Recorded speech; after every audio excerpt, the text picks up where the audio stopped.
Bienvenue dans le Rendez-vous Marketing, le podcast qui va faire de vous un meilleur marketeur et va vous aider à développer votre acquisition de clients en ligne. Si c'est la première fois que vous découvrez ce podcast, n'hésitez pas à vous abonner sur votre plateforme de podcast préférée afin de ne pas manquer les prochains épisodes. Depuis que j'ai lancé le podcast, j'interviewe des experts du marketing digital et des entrepreneurs pour décrypter avec eux les stratégies de marketing digital qui fonctionnent vraiment aujourd'hui pour ainsi vous aider à les appliquer dans votre business. Aujourd'hui, j'accueille Charlotte Apieto, la fondatrice de Postadem, un site d'inspiration et de formation destiné à tous ceux qui sont enfermés dans un job qui ne leur correspond pas et rêvent de nouvelles aventures. En 3 années, Charlotte a fédéré une communauté très forte de futurs démissionnaires grâce à son blog dans un premier temps, mais aussi grâce à un groupe Facebook qui compte maintenant plus de 4500 personnes. Dès le début de son activité, Charlotte a proposé des accompagnements personnalisés pour aider ses premiers clients à trouver une nouvelle voie ou créer leur entreprise. Seulement, une activité de coaching est difficilement scalable parce qu'il faut engager et former des coachs. Et ce n'était pas ce que voulait Charlotte. Et ce sont l'une des raisons qui l'ont poussé à créer ses propres programmes de formation en ligne. Le premier, c'est Side Project, un programme qui vous explique comment créer un projet qui vous passionne et vous rémunère en parallèle de votre emploi. Et le deuxième, c'est Nouveau Départ, un programme qui vous aide à prendre un nouveau départ et trouver du sens dans votre vie professionnelle. Quand on est coach, lancer une formation, c'est le Saint Graal. Vous allez enfin pouvoir décorréler votre temps de vos revenus et devenir libre. Mais en réalité, ce n'est pas si simple et ce n'est pas toujours comme ça que ça se passe. Et ça, Charlotte l'a vite découvert il y a 2 ans lorsqu'elle a commencé à vendre ses formations en ligne sans aucune aide extérieure. Et aujourd'hui, Charlotte a toute une équipe derrière elle pour vendre ses formations en ligne. Et leur méthode de vente, vous la connaissez sûrement, c'est la stratégie du lancement. Un lancement, c'est le fait de créer une forte attente autour du programme, de la formation, en parler pendant des semaines et rendre le programme disponible pendant quelques jours seulement à un prix réduit. Et cette année, Charlotte a réalisé un lancement plutôt exceptionnel pour sa formation Side Project et elle a généré plus de 50 000 euros de chiffre d'affaires en l'espace de quelques jours. C'est 3 fois plus que ce qu'elle faisait habituellement. Alors comment a-t-elle fait ? Eh bien, c'était le sujet de ce 12e épisode du Rendez-vous Marketing. Alors comment a-t-elle fait ? Eh bien, c'était le sujet de ce 12e épisode du Rendez-vous Marketing. Dans cet épisode, Charlotte m'a expliqué en toute transparence comment on organise un lancement d'une telle envergure, combien de temps ça prend, combien de personnes sont impliquées et surtout, qu'est-ce qu'il ne faut pas oublier avant un lancement. Dans la deuxième partie de l'épisode, Charlotte m'a aussi partagé toute la stratégie de son lancement, à savoir le pré-lancement qui commence en fait plusieurs mois avant même de parler de votre formation, la création d'un groupe Facebook éphémère qui a réuni plus de 1500 futurs démissionnaires ultra engagés, dont la plupart venaient tout juste de découvrir Charlotte grâce à des publicités Facebook. Et enfin, le webinaire qui a permis à Charlotte de générer plus de 30 000 euros en une seule soirée. En toute fin d'épisode, j'ai questionné Charlotte sur la gestion de son temps et du stress lorsque l'on fait un lancement. Et encore une fois, Charlotte a fait preuve de transparence en m'expliquant le type de stress auquel elle a été confrontée et comment gérer ça. Voilà, je n'ai plus qu'à vous laisser écouter ma conversation avec Charlotte Apieto dans ce nouvel épisode du Rendez-vous Marketing. Salut Charlotte, comment vas-tu ? Hello Danilo, ça va très bien et toi ? Ça va, super. Ravi de t'avoir sur le podcast. Idem, ravi d'être là. Tu fais souvent des podcasts ? Mais c'est arrivé que j'en fasse. J'ai pas encore le mien, mais en tout cas, j'interviens sur certains podcasts, oui. Ah, c'est vrai. Et tu comptes lancer un podcast aussi ? Écoute, là, je vais tenter le coup avec le calendrier de l'Avent. En fait, chaque année, je fais un calendrier de l'Avent pour ma communauté. Première année, j'ai fait par email tous les jours. Deuxième année, en vidéo. Et là, je pense que je vais tester le podcast pour cette année. Ah, t'as raison. Bah, teste, tu verras si t'as des écoutes et si c'est simple de créer un podcast et si ça peut te plaire pour ta communauté. En plus, toi, tu fais des petites chroniques, je pense, toutes les semaines pour Postadem. Donc, du coup, tu peux même les imaginer en podcast. Enfin, moi, en tout cas, c'est ce que j'ai pensé à faire pour moi. Et bah, tu verras. Bah, c'est l'idée. Écoute, je vais tester. Et du coup, ça me sert de, tu vois, d'essai, là, ce qu'on fait ensemble. Ouais, c'est le but aussi. Bah, est-ce que tu peux peut-être te commencer par te présenter pour ceux qui ne te connaissent pas encore ? Ouais, bien sûr. Donc moi, je m'appelle Charlotte Apieto et je suis la fondatrice de Postadem. Postadem, je définis ça comme l'univers, le repère secret des futurs démissionnaires. Donc en fait, c'est un média, une communauté et des programmes d'accompagnement pour des personnes qui se reconnaissent plus dans leur job, qui manquent de sens dans leur vie professionnelle et qui ont envie de réinventer du coup leur carrière. Et donc moi, je les accompagne pour à la fois définir ce qu'elles ont envie de faire et pour lancer leur projet concrètement. Voilà, donc ça fait 3 ans que je fais ça et écoute, ça se développe bien. On a une communauté qui est grandissante. On a fait le calcul d'ailleurs récemment là. On a eu plus de 500 000 visiteurs sur le site depuis le démarrage. Donc ouais, donc c'est très chouette et donc voilà ce que je fais. Et c'est vrai, comment tu es venu à lancer cette communauté? Parce que de base, j'ai l'impression que c'était un média et maintenant finalement c'est devenu une communauté, mais aussi une entreprise de formation. Enfin, on en parlera, mais explique-moi un peu peut-être rapidement l'histoire du projet en lui-même, comment tu l'as lancé? Ouais, bien sûr. Écoute, déjà, moi, je suis partie de mon expérience personnelle de quand j'ai eu envie, en fait, de quitter mon job, de poser ma dème, mais je savais pas du tout quoi faire, comment m'y prendre, etc., etc. Et donc, j'ai vu qu'il y avait déjà un manque sur le marché puisque moi, je trouvais pas de solution qui me plaisait. Et ensuite, je suis partie aussi d'une analyse du marché où j'ai vu que j'étais loin d'être toute seule dans cette problématique. Alors, j'ai commencé par poser ma dème dans du métier de consultante en ressources humaines. Ensuite, j'ai travaillé en start-up et c'est là que j'ai commencé à me lancer en fait en indépendante à côté et à lancer Postadem avec justement cette vision d'apporter ce qui moi m'avait manqué quand j'avais envie de changer de voie.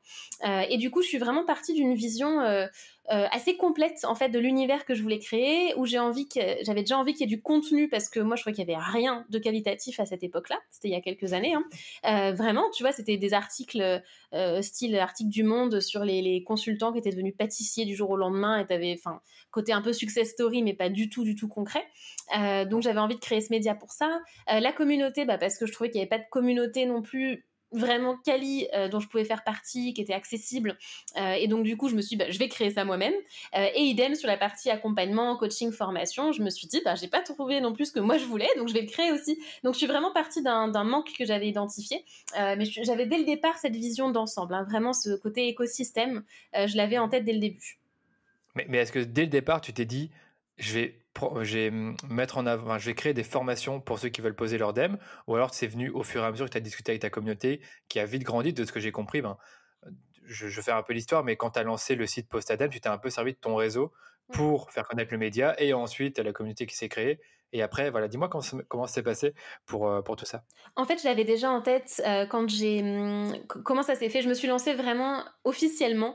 J'ai lancé Postadem en janvier 2018. Et en fait, ça faisait déjà quelques mois que j'y réfléchissais. Et donc, j'étais dans cette phase d'échange avec des personnes qui étaient dans ma cible. J'étais aussi en phase de test de mon premier programme d'accompagnement. En fait, j'ai vraiment fait tout ça en parallèle, comme la création des premiers contenus avant de les publier en janvier.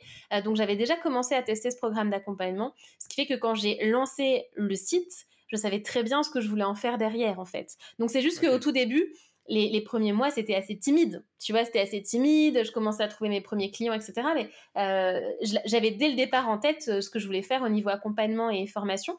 Il y a Mhm. simplement, si tu veux, le détail de l'angle que j'ai donné à ces programmes qui a évolué. Notamment au tout début, j'avais vraiment en tête d'aider les gens qui voulaient trouver un job dans le milieu startup. C'est plus du tout un Ok. truc que je fais. D'ailleurs, je l'ai finalement pas traité ce sujet-là spécifiquement. Mais en tout cas, voilà, le côté formation, accompagnement pour trouver sa voie et se lancer, je l'avais en tête. D'accord. Et donc toi, tu as commencé par l'accompagnement Oui. et c'était pour aider des personnes, soit à trouver un nouveau job ou soit à lancer une entreprise. Ouais, alors au tout début, mon premier programme, alors qui s'appelle toujours comme ça, hein, c'est le programme Nouveau Départ. Lui, c'est pour, alors je vais dire entre guillemets, trouver sa voie, parce que c'est un terme que j'aime pas trop. Ça met la pression. On Ouais. se dit qu'il y a une seule voie, une seule vocation. Donc, je suis contre, mais au moins tu vois de quoi je parle. En tout cas, moi, j'ai commencé comme ça. En accompagnement individuel. Dans l'ordre, j'ai d'abord eu ce programme-là en one-to-one pour trouver sa voie. J'ai commencé donc à avoir mes clients en direct. Ensuite, j'ai fait mon premier lancement de formation en ligne 8 mois après avoir lancé Postadem. Donc, c'était mon tout premier lancement et j'en étais hyper contente. Ça me semble très loin maintenant, mais c'était mon premier lancement. C'était une formation qui s'appelait Trouver ton projet pro et le réaliser. Donc, c'était l'équivalent de Nouveau Départ en ligne. Ok. Ensuite, j'ai lancé mon gros programme en ligne Side Project. Et là, ça a été le début vraiment d'une autre dimension dans mon business. Et j'ai développé toute la partie coaching à fond avec une équipe de coach, les programmes en ligne que j'ai restructurés. Enfin bref, peut-être que je t'expliquerai ça dans le détail. Mais en tout cas, ça y est vraiment aller étape par étape. Non, là, c'est bien. Donc, en gros, tu as commencé par le coaching, Ouais, un tout petit peu de formation en ligne, mais je pense que c'était pas les formations comme tu as maintenant, mais tu as dit que tu avais un équivalent du programme Nouveau Départ. voilà. Et ensuite, le fait de déléguer carrément tes coachings à d'autres coachs. Ça, c'est peut-être intéressant d'en parler. Tu le fais encore aujourd'hui? Ouais, on pourra en discuter. Ouais, je le fais aujourd'hui. En fait, je coach plus moi-même directement. Donc, ça a complètement changé. En fait, en 2018, ma première année, Ouais. allez, 95% de mon chiffre d'affaires reposait sur les accompagnements que je faisais moi-même. Ok. En 2019, j'ai triplé mon chiffre d'affaires et j'avais 50-50 entre coaching et formation en ligne. Et là, en Ouais. 2020, j'ai doublé mon chiffre d'affaires de 2019. Et alors, j'ai pas les chiffres en tête parce qu'on verra ça en fin d'année, mais je pense qu'on est sur les peut-être les 3 quarts qui viennent de la formation en ligne et un quart qui vient du coaching. Je pense qu'on Ouais, sera à peu près là-dessus. ça baisse toujours plus et tu penses que tu vas encore augmenter la part des formations en ligne ou tu penses que ça va rester plus ou moins stable maintenant? Écoute, alors le chiffre d'affaires, lui, il va augmenter. La part sera, à mon avis, plus importante sur les formations en ligne parce que c'est beaucoup plus scalable que le coaching. Après, en volume, le coaching va augmenter aussi. Mais en tout cas, Ouais, j'allais dire. voilà. Bah, en fait, ce qui est intéressant dans ton activité, c'est que les personnes qui prennent les formations en ligne pourraient avoir besoin de coaching. Ah, clairement, elles font partie. Celles qui prennent la formation en ligne, peut-être qu'elles auront besoin d'un accompagnement supplémentaire. Et pour moi, ça me paraît logique, c'est la suite logique du truc. Est-ce que c'est quelque chose que vous faites en plus des formations, de proposer du coaching aux personnes qui ont pris la formation, ou alors c'est une cible totalement différente? Alors, c'est la même cible, c'est simplement des attentes différentes, des budgets aussi différents qu'ils ont, hein, il faut se le Oui, dire c'est aussi. vrai. Mais en fait, on a de tout, c'est-à-dire qu'il y a des personnes qui peuvent très bien faire un nouveau départ en coaching individuel, vraiment ce travail amont d'introspection, de définition de leurs projets, de leurs envies, et cetera. Et derrière, qui vont faire side project en format programme en ligne. Ah, Comme à intéressant. l'inverse, on a aussi des gens qui démarrent par une formation en ligne avec nous et qui derrière vont sur du coaching. Enfin, il y a vraiment tous les cas de figure possibles, donc c'est ça qui est intéressant et on va notamment travailler là-dessus l'an prochain pour scaler aussi, ça en fait partie, et pour améliorer l'expérience client sur quel est le parcours idéal qu'on peut leur proposer en fait et comment est-ce qu'on arrive à bien finalement coupler la formation en ligne et le coaching. Ouais, clairement, parce que moi, j'ai un peu les mêmes problématiques, c'est qu'en gros, j'ai encore un peu de coaching, mais maintenant, j'ai dit, voilà, le coaching, c'est uniquement pour les personnes qui sont membres des formations en ligne. Et par contre, j'ai un programme de coaching de 4 sessions, enfin, j'aime bien plutôt dire consulting. Et en fait, ce programme-là, c'est plutôt pour des PME qui veulent se lancer sur Facebook. Mais ce qui se passe, c'est que j'ai laissé, en fait, le programme sur une des pages de vente d'une de mes formations.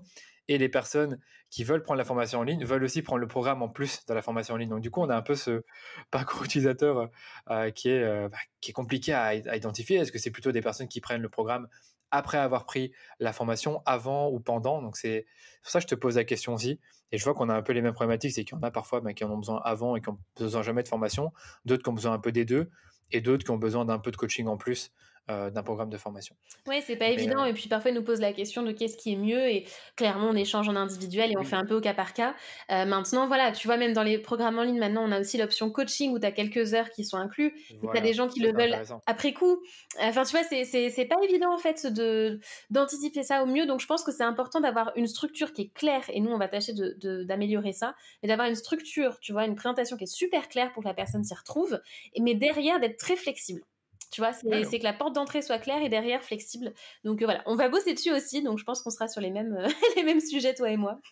non, mais c'est ça, mais je bosse dessus aussi. Je réfléchis toujours à comment est-ce qu'on peut mieux intégrer ça. Parce que là, actuellement, j'ai peut-être deux, trois demandes par mois que je dois refuser parce que j'ai juste pas le temps de faire le coaching. Si j'avais une équipe de mentors comme toi, on en reparlera après, qui peut en effet faire ses coachings en plus de la formation, ça serait juste parfait. Donc, j'ai Ouais. réfléchi beaucoup au fait d'avoir des mentors. Mais avant, je veux te parler d'un autre truc, c'est que tu as parlé du fait que les formations, c'est plus scalable que le coaching. Ça, c'est sûr et certain, parce qu'en réalité, tu peux doubler ton CR en formation et pas forcément doubler les ressources humaines ou doubler les charges. Est-ce que toi, c'est une des raisons qui a fait que tu as plus eu envie de faire des formations, ou est-ce qu'il y a autre chose qui fait que tu as plus envie de développer ton business avec des formations plutôt que du coaching? Écoute, il y a 2 raisons. Il y a effectivement le côté scalable et il y a aussi le why, le pourquoi de Postadem. Du côté du pourquoi de Postadem, c'est aussi l'objectif de pouvoir aider un maximum de monde. Et honnêtement, le coaching, c'est un investissement plus important que la formation en ligne, forcément, puisque tu as Ok. quelqu'un en direct pour toi. Et du coup, l'avantage du programme en ligne, c'est que ça permet de toucher plus de monde. Et je crois aussi à beaucoup d'atouts des programmes en ligne qu'on retrouve pas forcément direct dans l'individuel, et notamment la force de la communauté. Alors, ceux qui sont en coaching Ouais. avec nous, ils font aussi partie du groupe de formation en ligne, ils sont avec les autres, mais la dynamique est un petit peu différente. Donc, il y a des atouts à la formation en ligne que j'ai envie de pouvoir maintenir et de pouvoir proposer. Et ensuite, c'est au niveau scalabilité de la formation en ligne, ça n'a rien à voir avec le coaching, ça c'est clair. Donc, de toute façon, d'un point de vue business, pour pouvoir se développer et pour pouvoir derrière investir dans d'autres projets, etc., on a aussi besoin de ça. D'accord, ouais, ça fait plus sens. C'est Bah pas oui. juste c'est pas juste faire du conseil, c'est aussi développer une communauté de démissionnaires, mais qui s'investissent réellement. Mmh. OK, je comprends. Et du coup, c'est quoi ta vision à long terme pour Postadem? Est-ce que tu veux rester ce média, cette communauté, ou est-ce que tu rêves de beaucoup plus que ce que tu as actuellement? Écoute, j'avais lu ta question puisque du coup on y avait un petit peu, Ah oui, hein. réfléchi ensemble avant. Du coup, c'est une question que je me pose pas mal et que, je me suis pas mal posée cet été quand j'étais un peu en bilan sur moi-même, que je me suis reposée encore récemment parce que je fais partie d'un mastermind et on nous a challengé un petit peu sur notre vision. Et c'est un Mmh. sujet qui est pas facile parce elle peut évoluer. Donc c'est pour ça que là, à date, moi ce que j'ai, en tête, c'est qu'il y a un je veux un développement au niveau du volume de personnes qu'on impacte, clairement. OK. Il y a aussi un développement au niveau du parcours, on va dire du parcours de reconversion. Moi, ce que je veux avec Postalem, c'est qu'on puisse toucher un maximum de monde en France et aussi potentiellement Ah, à l'étranger plus tard. C'est un truc que j'ai en tête depuis le départ, à vrai dire. intéressant, ouais. Voilà, Mmh. simplement, je l'ai pas encore, j'ai pas du tout encore agi dans ce sens-là. Mais en tout cas, j'ai cette idée en tête de pouvoir aller au-delà de la France parce que clairement, c'est un sujet qui est, qui est beaucoup plus Qui touche tout le large que monde, ça. qui touche tout le monde, ouais. Voilà, donc du coup, au niveau du volume, ça c'est clair parce que je vois que ce qu'on apporte aujourd'hui, ça a une vraie valeur et du coup, le why et le pourquoi il est accompli là-dessus, mais à une échelle qui est encore trop restreinte pour moi. Et Mmh. ensuite, il y a le développement au niveau du parcours de reconversion. Et notamment, moi, ce que j'aimerais, c'est pouvoir accompagner plus longtemps, si tu veux, dans la réussite de la reconversion, et notamment parce que nous, on accompagne spécifiquement, on a vraiment une force sur le fait d'accompagner ceux qui se lancent dans l'entrepreneuriat. Et donc, de pouvoir les OK. accompagner plus longuement derrière. Ça, j'ai commencé à tester quand j'ai fait un format de mastermind pour des anciens clients à moi. Et j'ai vu que ça avait une vraie valeur ajoutée. Simplement, c'est un gros projet à part entière. C'est un positionnement assez spécifique qui se travaille. Donc, je mets ça à plus tard, clairement. Je ne sais pas exactement quand je vais travailler là-dessus, mais je sais que cet impact plus large, j'ai envie de l'avoir, voilà, je te dis, au niveau du parcours et au niveau du volume de gens qui sont touchés. Ouais, je Donc vois ce que tu voilà. veux dire. Après, Mais c'est derrière, vrai que oui, vas-y. ouais, je te laisse continuer, pardon. Je te Sur, laisse sur la continuer, vas-y. vision. Ouais, non, après, tu vois, au niveau de l'ampleur exacte que je veux, au niveau de la structure de business que je veux, c'est encore un petit peu flou. Mais tu vois, ça évolue parce qu'il y a 3 ans, j'avais envie d'être solo, complètement solo dans mon business. Et maintenant, j'ai 9 personnes OK. et c'est ce que je veux. Donc, en fait, là, je sais qu'à date, je me dis, je veux pas non plus devenir une grosse machine. Donc, c'est vraiment étape par étape, tu vois, pour grandir Mmh. tout en gardant l'âme et les valeurs de Postadem ultra fortes. Et je suis en train de découvrir aussi comment faire grandir un business en gardant ces valeurs qui sont fortes, en gardant la qualité. Donc à date, j'ai du mal à imaginer quelle ampleur ça pourrait avoir. Je sais juste qu'effectivement, je veux grandir en gardant notre style actuel, quoi, et notre qualité actuelle. D'accord. De toute façon, c'est très chaud d'avoir une vision, pour moi, enfin moi j'ai du mal à avoir une vision à plus de 2 ans, voire 3 ans. Là, j'ai l'impression que tu m'as parlé de la vision vraiment peut-être dans 10 ans pour certaines choses, de l'internationalisation et encore. Moi, je connais un blogueur qui est connu en France, s'appelle, Alex Borto du blog WP Marmite. Mmh. Bah, il commence à s'étendre à l'international parce qu'il y a ça a un sens de le faire. Peut-être que toi, dans 3 ou 4 ans, tu pourras le faire. En plus, ça, on n'a pas parlé dans le détail là dans le podcast, mais tu as quand même une assistante ou 2 qui vont rédiger pour toi des articles, qui vont aussi, joindre des démissionnaires qui ont trouvé un nouveau job, qui se sont lancés dans l'entrepreneuriat et faire des interviews. Donc du coup, ça, c'est bien délégué. Et en réalité, c'est vrai que tu pourrais tout à fait, même l'année prochaine, si tu en as envie, créer le média en anglais et toucher d'autres personnes. Ouais, clairement. Après, hmm, après, ouais, je comprends que c'est un exercice difficile. Après, tu as touché un truc intéressant, c'était le sujet de l'équipe avec qui tu travailles. Donc là, tu as dit, tu as 9 personnes. Mmh. Explique-moi un peu là, que font ces 9 personnes pour toi, elles ont quel statut et comment vous êtes organisé. Alors, du coup, dans ces 9 personnes, pour te dire le type de métier qu'il y a dedans, déjà, il faut savoir que c'est tous des indépendants, hein, c'est tous des freelances. Peut-être que j'aurai des salariés un jour, on verra Mhm. ça plus tard. À date, c'est pas ce que je veux. Je pense que, il y a une question de mindset aussi, d'état d'esprit par rapport à ça, où je suis pas complètement au clair. En tout Mhm. cas, aujourd'hui, je fais le choix de travailler avec des freelances qui ont aussi d'autres activités en parallèle, mais qui sont ultra investis dans Postadem, et moi je suis fascinée par ça. Vraiment, j'ai une équipe de personnes qui sont complètement à fond et qui portent vraiment le message de Postalem. Enfin, c'est fascinant en tout cas. Donc, le côté équipe, on peut l'avoir avec des freelances. Clairement, je le confirme maintenant. Et c'est des personnes qui du coup vont être réparties par métier. Donc, j'ai effectivement une personne en assistante plus administrative, compta, support, etc. J'ai quelqu'un qui est sur la partie communication, donc animation des réseaux sociaux, modération du groupe Postadem et toute la gestion des contenus qu'il y a sur le site, donc toutes les interviews, tous les articles invités, etc., c'est elle qui gère. Ensuite, j'ai des coachs et des mentors. Alors, la différence, c'est quoi dans mon jargon à moi? C'est que les coachs, c'est les personnes qui accompagnent en direct, individuellement, les clients sur les programmes d'accompagnement et les mentors, ils animent en fait les formations en ligne sur les groupes de formation en fait. Il y en a qui sont coachs et mentors, il y en a qui sont que mentors, il y en a qui sont que coachs, bref. Voilà, ils sont plusieurs dans l'équipe là-dessus. Ça arrive aussi qu'ils interviennent sur d'autres sujets de création de contenu, par exemple, contenu de formation, articles, etc. etc. Ensuite, j'ai quelqu'un sur la partie marketing, donc ça on va certainement en discuter, tu vois, si on parle de lancement, de formation en ligne, etc. Et ensuite, sinon, j'ai aussi des interventions ponctuelles sur d'autres sujets. Ça peut être de la gestion de projet, ça peut être de la data, enfin bref, voilà, ça dépend des fois. D'accord. Mais le plus gros, en tout cas, ça va être sur la partie marketing, comme contenu et coaching formation. D'accord, ouais, donc c'est vrai qu'en gros, si on divise en deux, tu as les mentors, coach d'un côté, puis après tu as l'équipe marketing, un peu admin, communication. J'ai l'impression que tu as quand même, je sais plus qui fait ta communication, son nom, bah, celle Marine, dont tu parlais, Marine, qui fait quand même pas mal de choses, quoi. ouais. Les articles, le blog, les newsletters, c'est ça, si j'ai bien compris? Ouais, c'est ça, c'est elle qui prépare les newsletters aussi. Et en plus de ça, la communauté, donc elle a du boulot, quoi. Elle a Ah du oui, elle a du boulot et boulot. c'est bien d'avoir délégué ça, je trouve. C'est vraiment faire confiance à des personnes comme ça. Et comme tu as dit, des freelances qui sont hyper engagés dans ta mission, qui portent les mêmes valeurs que toi, c'est le top, quoi. Parce que moi, je me dis, j'arriverai pas à déléguer ce genre de choses-là, ou avoir quelqu'un qui fait le podcast à ma place, ou alors qui écrit des articles pour moi, c'est très compliqué parce que si en plus de ça, elle arrive, je sais pas si elle se fait pas passer pour toi, si j'ai bien compris, c'est qu'elle écrit les articles en son nom. Alors en Et fait, pareil. Marine, elle n'écrit pas forcément d'articles, elle s'occupe des interviews, elle Mhm. s'occupe des articles invités, mais c'est les personnes qui les rédigent directement. Après, par contre, elle va rédiger tout ce qui est posts de réseaux sociaux, newsletters, etc. Et elle fait ça Ouais. très bien. Enfin, très clairement, elle peut. Enfin, la newsletter, c'est pas moi qui l'écris, et ça se voit pas. Donc moi, je fais un check en 5 minutes la D'accord. veille, mais c'est pas moi qui l'écris. C'est juste qu'elle peut totalement écrire à ma place. Et un autre exemple pour te montrer jusqu'où ça peut aller. En ce Ouais. moment, là, j'écris le livre Post-Adem. Alors, c'est vraiment d'actualité vu que je le rends à l'éditeur la semaine prochaine. Et en fait, le livre Post-Adem, j'ai commencé à l'écrire moi. C'était vraiment mon projet au départ. J'ai Ouais. écrit les trois quarts du bouquin en janvier 2020. Et en fait, ce qui s'est passé, c'est qu'ensuite, je l'ai complètement mis en stand-by jusqu'à ce que l'éditeur me dise, bon, on va peut-être trouver une solution quand même pour qu'il voit le jour, ce livre un jour.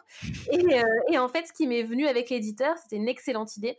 C'était que des personnes de mon équipe l'écrivent avec moi.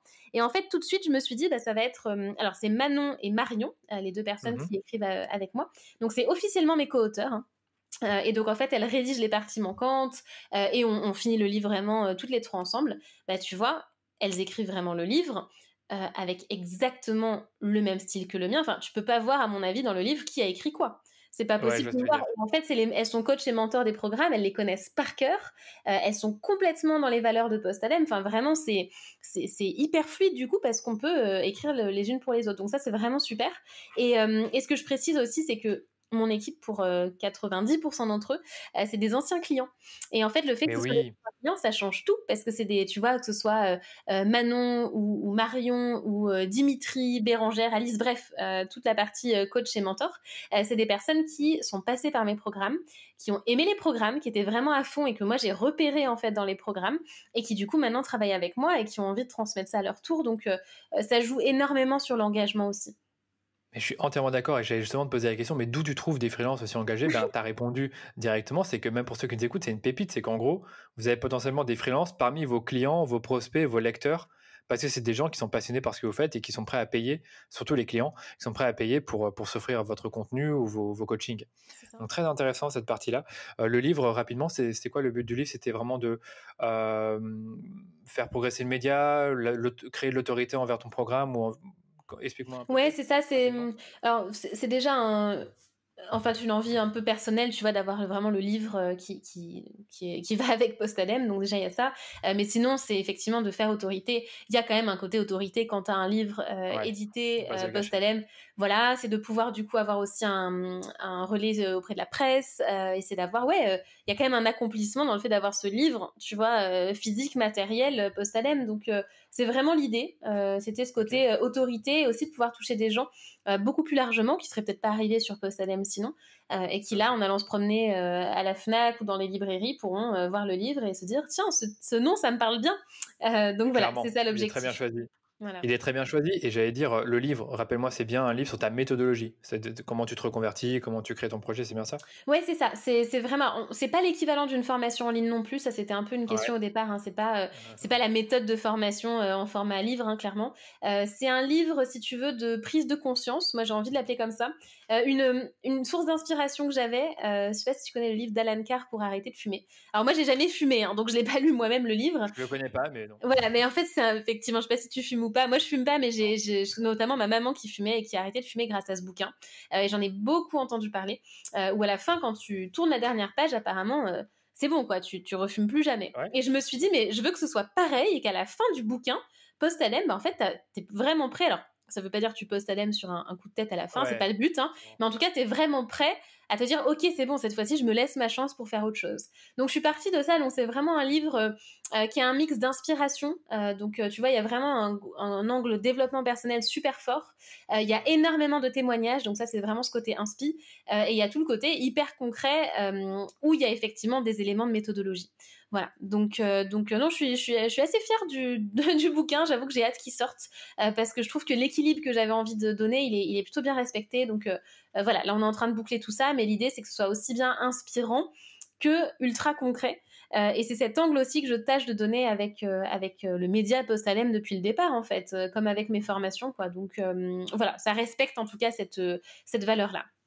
D'accord. Bah, écoute, franchement, quand il sort, je prendrai un petit exemplaire pour voir un peu, qu'est-ce que ça contient, même si en réalité je suis pas dans la cible, j'ai quand même envie de voir un peu comment tu as fait ça. Mais c'est vrai que pour moi, un bon livre, justement, c'est un livre qui t'inspire, qui crée une prise de conscience, pardon, et surtout qu'il y a des choses actionnables dedans. Tu as quelques méthodologies à suivre, des choses que tu peux faire à la fin de chaque chapitre. Sinon, le livre, je suis désolé, il est moins utile. S'il y a que de l'inspiration ou que de la prise de conscience, mais qu'il y a pas d'actionnable, c'est un peu dommage. Bah, c'est comme une formation, c'est-à-dire que savoir c'est bien, mais faire c'est mieux, quoi. Une C'est bonne ça. formation, elle permet de passer à l'action. Donc c'est à peu près pareil avec un livre, clairement. C'était marrant ton lapsus parce que prise de C'est-à-dire? confiance, ça en fait partie. Conscience, je veux dire conscience, Ouais, je veux mais dire justement, conscience. c'est un très bon lapsus parce que c'est Ouais. aussi un des objectifs et clairement, on change pas de voie si on n'a pas un minimum confiance en soi, dans son projet, etc. Et c'est aussi un des objectifs du livre, donc ça marchait bien. Ouais, ça aussi. Bah, écoute, franchement, hâte d'en savoir plus. Tu me diras quand il sort et je suppose l'année prochaine? Écoute, a priori en mars, En mars, donc OK. voilà, c'est dans pas si longtemps que ça. Je n'ai Dans pas pas encore si la date longtemps. exacte, mais ce sera dans ces eaux-là. Ouais, mais franchement, on prépare bien le lancement parce que je vois que ceux qui sortent des livres, le dernier en date que je connais, c'est Stan Leloup. Il a fait un gros, lancement en allant sur plein de podcasts, chaînes YouTube, des trucs comme ça où il parlait de son livre. Donc, Oui, je suppose que si tu veux faire du bruit, il va falloir faire, des choses comme ça. carrément.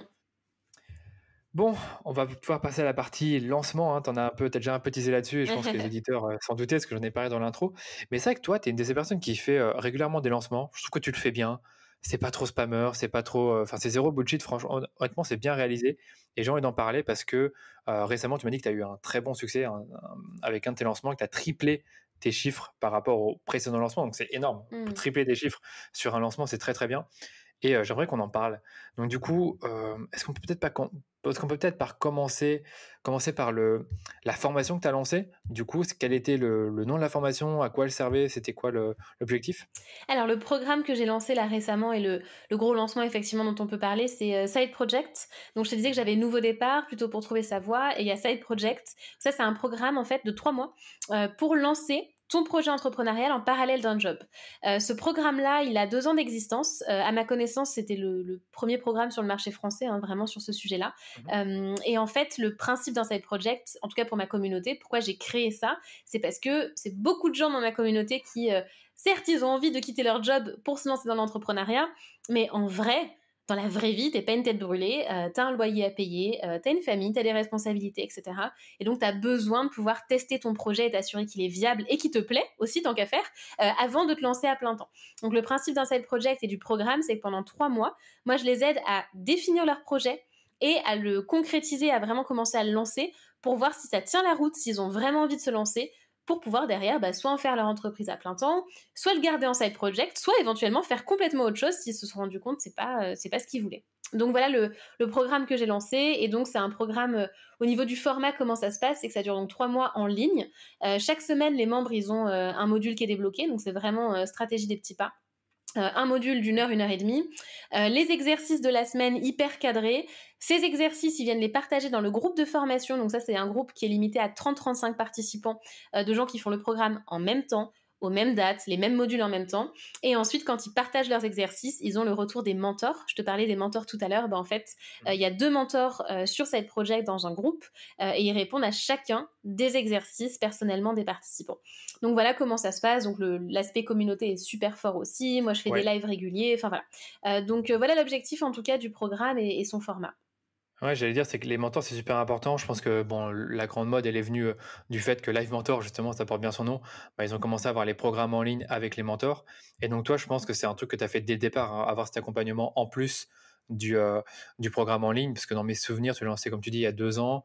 Mais je pense que tu étais tout seul à cette époque-là quand tu as lancé le programme. Ouais, Donc, du c'était coup, c'était tu clairement le devais être la premier. mentor. C'était le premier sur le sujet Side Project. Et en fait, ce qui, à mon sens, manque dans d'autres formations en ligne, c'est que, OK, tu as des communautés, OK, tu as des mentors, mais tu pas un suivi vraiment semaine après semaine, personnel, dans un groupe comme ça. Ça, franchement, c'est un truc qui manque. Et moi, je trouve que quand tu as ce besoin de lancer ton projet, que tu pars de zéro, c'est juste ultra important. Et c'est pas forcément un truc qui se fait ailleurs. Et c'est pour ça que je mets beaucoup de com là-dessus. Et c'est aussi pour ça, on en parlait tous les deux, mais que j'ai un vrai investissement au niveau des mentors dans ce programme-là. Ouais, Voilà, financier, ouais, c'est ça. financier. Parce qu'en fait, tu peux quand même. Est-ce que tu peux contacter ton mentor en one-on-one ou alors c'est que la publication ou un truc ou des commentaires? Enfin, comment ça se C'est passe? que dans le groupe Facebook, ça se passe que dans le groupe Facebook, mais tu peux très bien poser ta question. Enfin, vraiment, il y a énormément d'échanges dans le groupe. Donc, il y a les réponses aux exercices et les questions spontanées, ou même s'il y a tu vois, quelqu'un qui a un coup de mou, il nous fait un post et on Ouais. vient lui répondre. Donc, voilà. D'accord. Et vous faites des lives aussi, dans le groupe comme tu m'as dit? C'est ce que c'est un truc qui se fait chaque semaine ou chaque mois? Tous les Comment ça se mois. passe? Là, c'est moi qui Tous fais les mois? le live mensuel. Donc, bon, moi, mes lives, ils durent 1 heure et demie, 2 heures. Et donc, Ouais. je réponds aux questions, je reviens sur ce qui a été vu, on va plus loin sur certains sujets.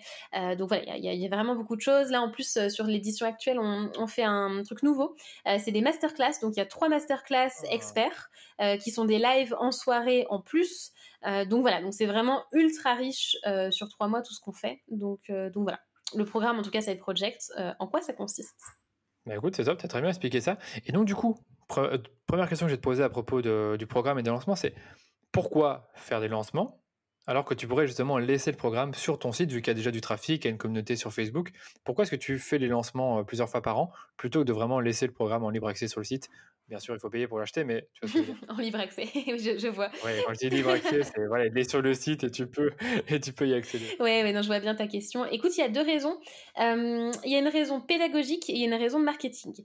Raison OK. pédagogique, c'est que là, en fait, je tiens vraiment à ce que tout le monde démarre en même temps et soit sur la même cadence, parce qu'il y a une grosse valeur retirée de la communauté, et de ce rythme qui est collectif, en fait. Donc si tout le monde pouvait démarrer au même moment, ça ferait pas le Ouais. même effet. Alors sur Nouveau Départ, par contre, on fonctionne comme ça, c'est-à-dire que, chaque personne peut rejoindre quand elle le souhaite. En tout cas, à date, ça marche comme ça, parce que ça va peut-être changer, mais parce que, Nouveau Départ, c'est plus un programme d'introspection où chacun a un rythme très différent.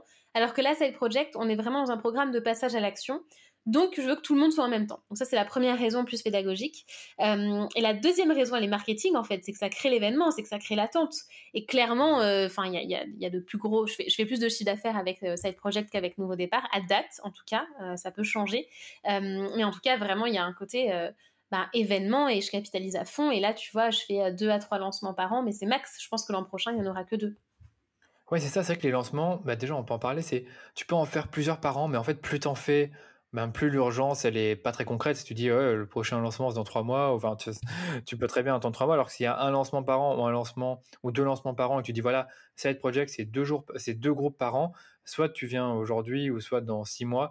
Et tu peux déjà tu peux déjà démarrer ton projet, parce qu'il y a une réelle urgence pour ceux qui veulent démissionner, c'est de rapidement changer leur situation. Donc déjà, pour eux, il y a une urgence naturelle.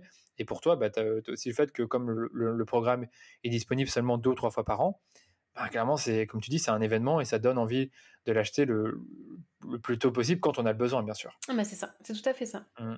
Ok. Bon, écoute, peut-être parler du lancement lui-même. Comment est-ce que tu organises un lancement de formation concrètement? Ça marche comment? Est-ce que ça se fait plusieurs mois à l'avance? Enfin, dis-moi tout au niveau du timing pour commencer. Alors écoute, il y a plein de choses dans un lancement, à prendre en compte. Déjà, le Mhm. le point de départ, c'est un peu la date, de démarrage de la formation, hein. Moi, je pars vraiment de ça, de à quelle Ok. date j'ai envie que, les membres commencent, en fait. Donc là, ça me permet vraiment déjà d'estimer, OK, Si par exemple on décide de démarrer le programme, que les gens démarrent début octobre, ça veut dire que la partie lancement est vraiment marketing à fond et vente doit démarrer à peu près un mois avant, en tout cas dans la manière dont je le fais. Parce que je vais t'expliquer de façon après, je pense un petit peu plus en détail comment ça s'est passé pour cette session de Side Project. Mais en tout cas, en amont, il y a la phase d'éducation. Alors ça, c'est très, très en amont. Phase d'éducation, c'est que si tu as prévu de faire un lancement sur un sujet en particulier, il faut que très à l'avance, tes contenus parlent de ça. Il faut que très à l'avance, ton audience, elle commence déjà à être habituée à ça et qu'elle comprenne l'objectif. Et tout ton contenu, il va être autour du pourquoi, il va être vraiment une sensibilisation au sujet. Il va pas être dans le comment, t'es pas là pour donner toutes les réponses à l'avance, mais en tout cas pour vraiment faire cette phase d'éducation. Nous, la phase d'éducation, en réalité, on le fait quand on sait qu'il y a un lancement qui approche, mais c'est pas un gros morceau parce qu'en fait on communique toute l'année. On a une stratégie de contenu qui est tellement énorme qu'en fait on est toujours en phase d'éducation et parce qu'on est vraiment focus sur 2 sujets. Donc ça c'est pas un gros boulot. Voilà. Après par contre il y a la phase de pré-lancement. Pré-lancement, c'est quand tu annonces que ça va bientôt démarrer, qu'il y aura bientôt les inscriptions. Et là, tu commences à intensifier clairement le marketing.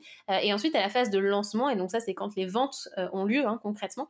Donc ça, c'est pareil, c'est un truc qui s'anticipe. Et ensuite, après la phase de livraison de ton offre et de suivi auprès de tes clients. Donc, il y a vraiment toutes ces étapes-là à décomposer. Après, je sais pas, tu vas me dire un petit peu dans l'ordre quel sujet que tu veux qu'on aborde. Mais c'est principalement ça, en tout cas, les grandes phases. Donc, ce qui fait qu'il faut penser à plein de trucs. Il faut penser déjà à l'offre en tant que telle, si c'est un lancement d'une nouvelle offre. Il y a un gros boulot là-dessus. Il faut penser à la livraison de l'offre derrière et il faut penser à toutes les phases que je viens de te donner. Tu vois, sur la partie marketing, vente, il y a tous les aspects aussi outils qui rentrent en compte aussi parce que tu vas avoir tout l'aspect technique de ton lancement. T'as la partie SAV, enfin bref, il y a plein de sujets. Donc, tu vas me dire un petit peu dans quel ordre on procède. Ouais, on va le faire. Non, on va le faire.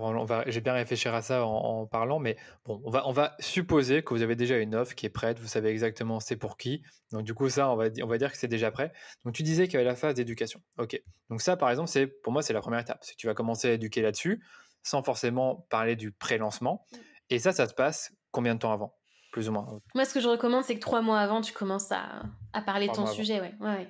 Donc là, si tu parles du lancement début octobre, bon, c'est fictif parce que je pense que tu fais pas les lancements début octobre, si je dis pas de bêtises, c'est une autre date. Ah si, moi le dernier lancement c'était oui, mais moi la phase d'éducation je la fais toute l'année et tu vois je vais t'en parler après, mais cet été il y avait du contenu et de la pub Side Project qui tournait, donc en fait ça se fait un petit peu au long cours, et moi le lancement je mets le gros focus sur la partie marketing et vente sur un mois avant le démarrage du programme. Donc là, pour te dire sur Side Project, sur cette édition, le programme il démarrait le 6 octobre de mémoire pour les participants.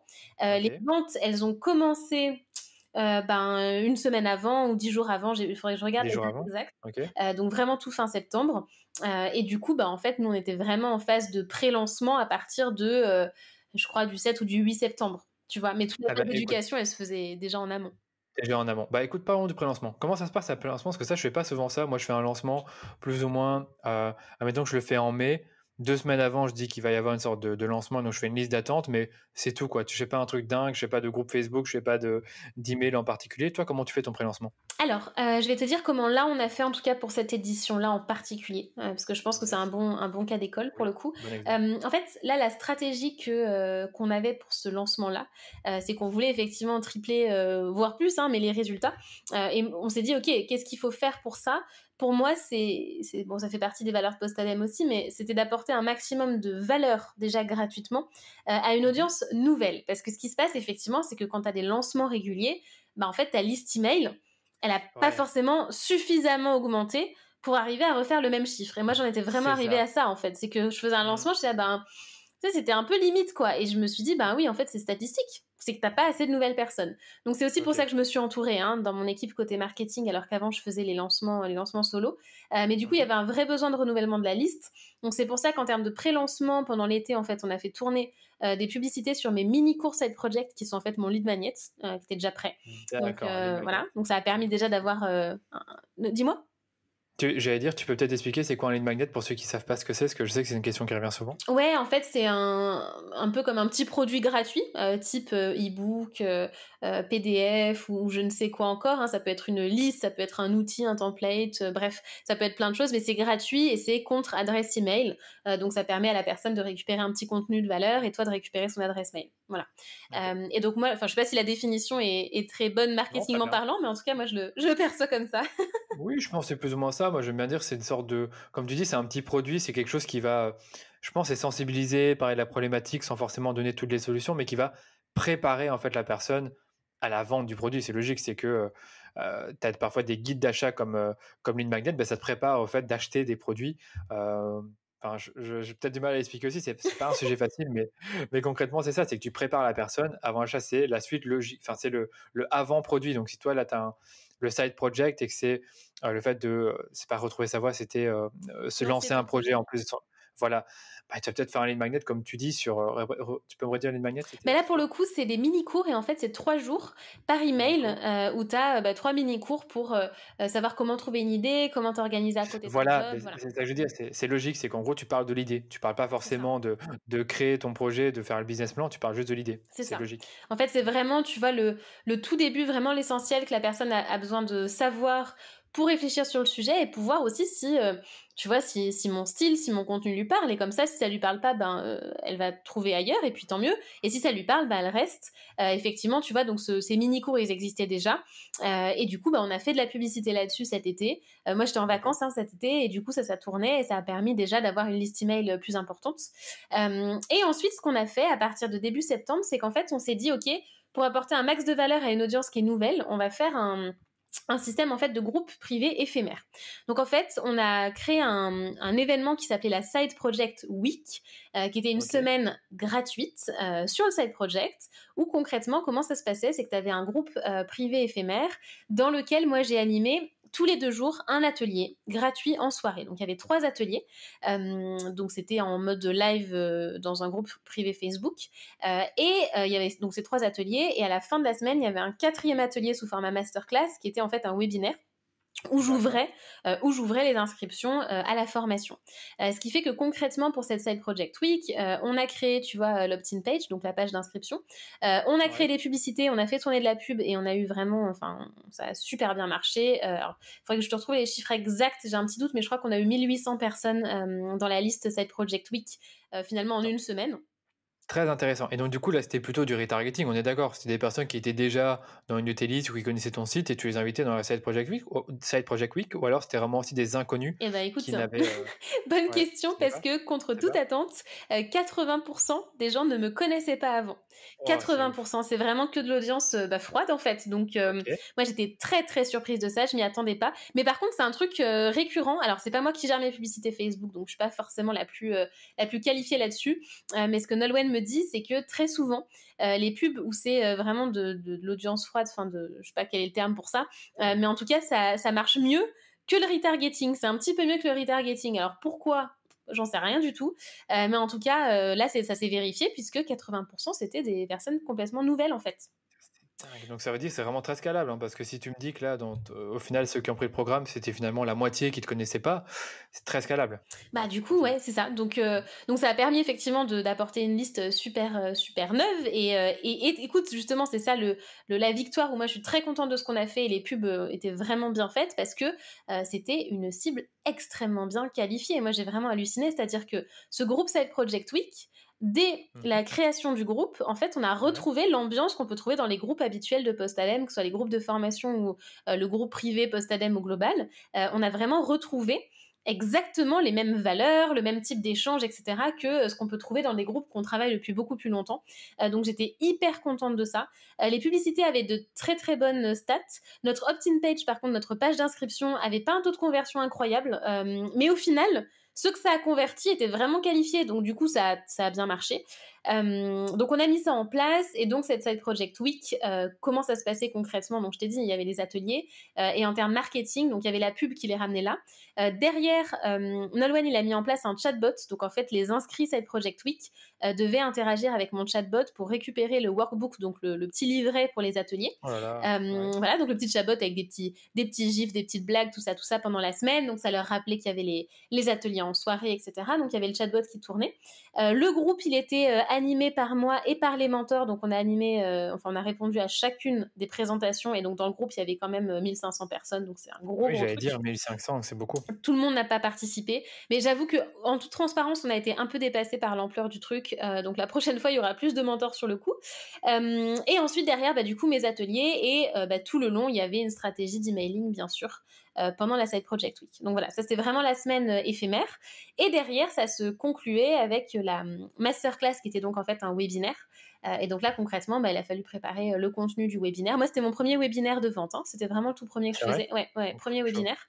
Les emails d'invitation, le petit chatbot, tout le setup technique. Bref, il y avait vraiment tout ça. Il y avait plein de trucs. Il y avait Le plein chatbot, de trucs. franchement, j'avais pas imaginé. Le groupe Facebook, comme tu dis, en soi, tu faisais les lives, mais en réalité, tu avais les coachs, mentors qui répondaient aux questions, donc c'est toujours cool d'avoir ça en plus. Mais donc, du coup, finalement, dans ce lancement, tu avais plusieurs personnes impliquées de ce que je comprends là. Ouais. Nolwenn pour le marketing, toi pour l'animation du groupe et encore d'autres mentors. Tu avais aussi d'autres personnes qui ont été impliquées dans ce lancement? Écoute, dans le lancement, donc il y avait effectivement Nolwenn sur le marketing, j'avais quelqu'un aussi, donc PB sur la partie copywriting, au niveau des emails, pages de vente, etc. D'accord. Il y avait donc les mentors Manon et Dimitri, et moi, clairement. Voilà, donc D'accord. c'était ça l'équipe. Et donc toi, dans tout ça, tu checkais à chaque fois tout le travail par exemple, est-ce que tu checkais les copies des publicités? Est-ce que tu checkais la landing page, les taux de conversion, Ouais. la page de vente aussi? Ouais, on vérifiait tout ensemble. Faut savoir qu'il y avait quand même déjà beaucoup de choses qui existaient des précédents lancements, donc on n'a pas tout fait de zéro, hein, tu vois. Typiquement dans la partie emailing, on avait déjà des mails de la fois d'avant. Au niveau de la page de vente, on l'a complètement retravaillé, mais on partait pas de zéro. On avait déjà pas mal d'éléments. Voilà. Par contre, tout ce qui était autour de la Side Project Week, les ateliers, le Webi, c'était complètement neuf. Et donc, du coup, en termes de timing, tu me demandais. Moi, j'étais en vacances. Faut savoir que je prends de longues vacances l'été. Et donc, je suis revenue toute fraîche début septembre. Et en fait, j'ai fait tout ça avec l'équipe en un mois. Et honnêtement, prochain lancement, je m'y prends beaucoup plus à l'avance parce que ça a fait beaucoup de choses en parallèle. Et du coup, voilà, c'était un peu l'erreur de ce lancement. C'est qu'en un mois, ça faisait beaucoup de choses. Beaucoup de choses. Voilà, donc prochaine fois, on fera mieux. C'est ce qu'on dit tous et on a tendance à sous-estimer le temps qu'il faudra pour faire une tâche. Mais on en parlera à la fin parce que je trouve que la question du timing, gestion du stress pour un lancement, c'est un gros sujet, quoi. Il y en a beaucoup qui font pas de lancement pour cette raison-là ou qui n'assument pas le lancement, qui ne le réussissent pas parce qu'elles pètent des câbles et qu'ils n'arrivent pas à s'en sortir tout seul. Là, ce que tu me dis là, c'est que tu avais une grosse équipe là-dessus. Tu étais quand même bien impliqué et finalement, vous étiez quand même débordé par l'ampleur du truc parce qu'il y avait beaucoup de choses à préparer. Moi, je dirais les deux focus que j'aimerais bien faire dans ce que tu m'as raconté là, ce que tu m'as plus ou moins dit toute la stratégie, si j'ai bien compris, c'est en premier lieu, c'est des emails. Et après, peut-être qu'on parlera du webinaire en lui-même, de la structure du webinaire, comment ça a été construit. Mais les emails, comment ça s'est passé? Combien il y a eu d'emails? Et c'était quoi un peu l'objectif de chaque email? Est-ce qu'il y avait vraiment une séquence claire ou ça s'est fait au fur et à mesure? Alors ouais, il y avait vraiment un objectif précis par email et c'est là que le fait de travailler avec un copywriter, moi ça m'a beaucoup aidé. Alors le nombre d'emails, je vais faire un petit check là, du coup je vais regarder sur mon doc de débrief du lancement. Mais en tout cas, ce que je peux te dire, c'est que les emails, il y en avait donc en amont pour communiquer sur la Side Project Week. Il y en avait pendant la Side Project Week qui étaient des mails. Moi, je faisais des mails récap. Alors, il y en a certains que j'ai fait vraiment moi à 100% du coup sur les mails plus pédagogiques, tu vois, résumé de ce qu'on avait vu pendant l'atelier de la veille. Voilà. Okay. Ensuite, il y avait les emails d'invitation aux ateliers suivants, les mails d'invitation à la masterclass, de rappel de la masterclass. Et derrière, une fois que les ventes étaient ouvertes, tous les mails de vente en fait. Et oui, chaque email a clairement un objectif et c'est là que j'ai découvert vraiment... alors c'est pas la première fois que je le découvrais. Mais la puissance du copywriting et le fait justement de répondre aux objections, de répondre aux freins que la personne peut avoir. Et vraiment, c'est un email, un message, tu vois. C'est pour ça qu'il y a un nombre d'emails qui est conséquent en fait. Bah, justement, donc par exemple, prenons ceux après le webinaire de vente qui était, je pense, un samedi ou dimanche, du coup, c'était, fin de semaine? C'était alors non, en fait, le webinaire, c'était censé être un lundi soir, et Ouais, en fait, le truc, d'ailleurs ça c'est un bon apprentissage aussi, c'est que, OK, j'ai été personnellement en chaos technique, 2 jours avant. En fait, j'ai clairement été complètement à plat. Alors je me suis demandé si c'était le covid, mais j'étais, scotchée au lit en fait et d'accord. j'ai compris que c'était pas du tout le covid, mais que c'était OK. certainement, une pression trop importante que je m'étais mise et je comptais d'en parler aussi. Mmh. Parce Bah, que oui. alors c'est pas forcément la charge de travail parce que ça j'ai plutôt bien géré vu que j'étais bien entourée, mais c'est qu'en fait, Ouais, il y avait plein de micro-décisions à prendre en permanence en dernière minute puisque du coup on l'a fait sur un mois, et du coup je pense que intérieurement j'ai mon corps a dit stop quoi, tu vois? Et donc ça m'a mis en chaos technique au moment du webinaire, tu sais le gros webinaire sur lequel on a mis le plus important, 4 000 ouais, € le de plus pub, important. le webinaire KO et du coup j'ai été obligée de le reporter donc autant te dire que quand tu as, 1 800 personnes qui sont inscrites à ton Qui truc, attendait ça? tu as mis de la pub et que tu peux pas le faire, c'est assez dur à digérer, mais du coup, j'étais obligée. Et donc, je l'ai reporté Ah, de 48 heures au mercredi. Et en fait, OK. donc j'ai pu récupérer. Du coup, j'étais assez stressée d'être encore en chaos technique, parce que j'allais pas reporter 2 fois non plus. Mais au final, j'ai pu assurer le truc. En plus, c'était mon premier webi. J'étais pas stressée du webi forcément en tant que tel. Ouais, Plus stressée que mon corps me dise non, tu vois. Mais au final, ça l'a fait. Et en fait, c'était super intéressant parce que du coup, ça a créé de l'attente. Les gens ont complètement compris, ils m'ont soutenue là-dedans, ils ont OK. vraiment, été OK et ça a créé du coup de l'attente sur le mercredi soir et les gens étaient à fond et j'ai fait un webi qui a cartonné le mercredi, en fait. Mais ça, on en parlera, bah, enfin, de tout ce que tu as dit là, d'abord le fait que tu as peut-être été en chaos technique, déjà ça prévient pas, hein, malheureusement, comme tu dis, tu fais plein de micro-décisions, tu as un stress, et donc du coup, d'un jour à l'autre, ça peut arriver à n'importe qui, tu peux être bloqué par ça, d'où le fait qu'il faut vraiment, vraiment bien préparer à l'avance. Mmh. Je te dirais que la vulnérabilité, c'est pas si mal perçu que ça. Tu sais, les gens savent Mmh. que tu es humain, humaine, pardon, et que tu peux avoir des coups de mou ou un stress. Ils sont bien conscients que, je suppose que la moitié des personnes qui étaient dans le Side Project Week savaient qu'il y aurait une suite avec Side Project, un programme payant, donc les Oui. gens peuvent comprendre. Mais c'est vrai que le webinaire, comme tu dis, quand c'est la première fois, je pense qu'il y a aussi ce petit stress-là, hein, qu'on a du mal à bien percevoir, en quoi ça nous impacte réellement. Peut-être que ça a dû jouer, mais c'est vrai que c'est pas simple. C'est vraiment pas un exercice facile. Peut-être que tu peux en parler rapidement sur comment ça se passe, comment est-ce que tu prépares le webinaire et qu'est-ce que tu vas dire finalement pour vendre ton programme. Alors ouais, le webinaire, écoute, effectivement, déjà, ils savaient que j'allais ouvrir les portes et je leur avais dit qu'il y aurait aussi une surprise, bien sûr, pour ceux qui seraient là en Et ça, c'est direct. honnête. Voilà, et Ça, c'est c'est honnête. honnête. C'est qu'en gros, tu dis, voilà, il y aura un webinaire, les amis, mais je vais parler de side project. Tu vois, c'est le truc que j'ai eu. Je t'explique mon expérience rapidement, je te coupe, désolé. C'est Mmh. qu'en gros, moi, on avait fait un webinaire pour le lancement de Copywriting Academy. Et la personne qui m'accompagnait, Claire, me disait, vaut mieux pas dire qu'on va vendre le produit après. Et j'étais là. En réalité, moi, je préférais le dire. Je préférais être honnête. Les gens me connaissent. En plus de ça, on fait pas de trafic froid chez moi. Donc, du coup, c'est des gens qui me connaissent.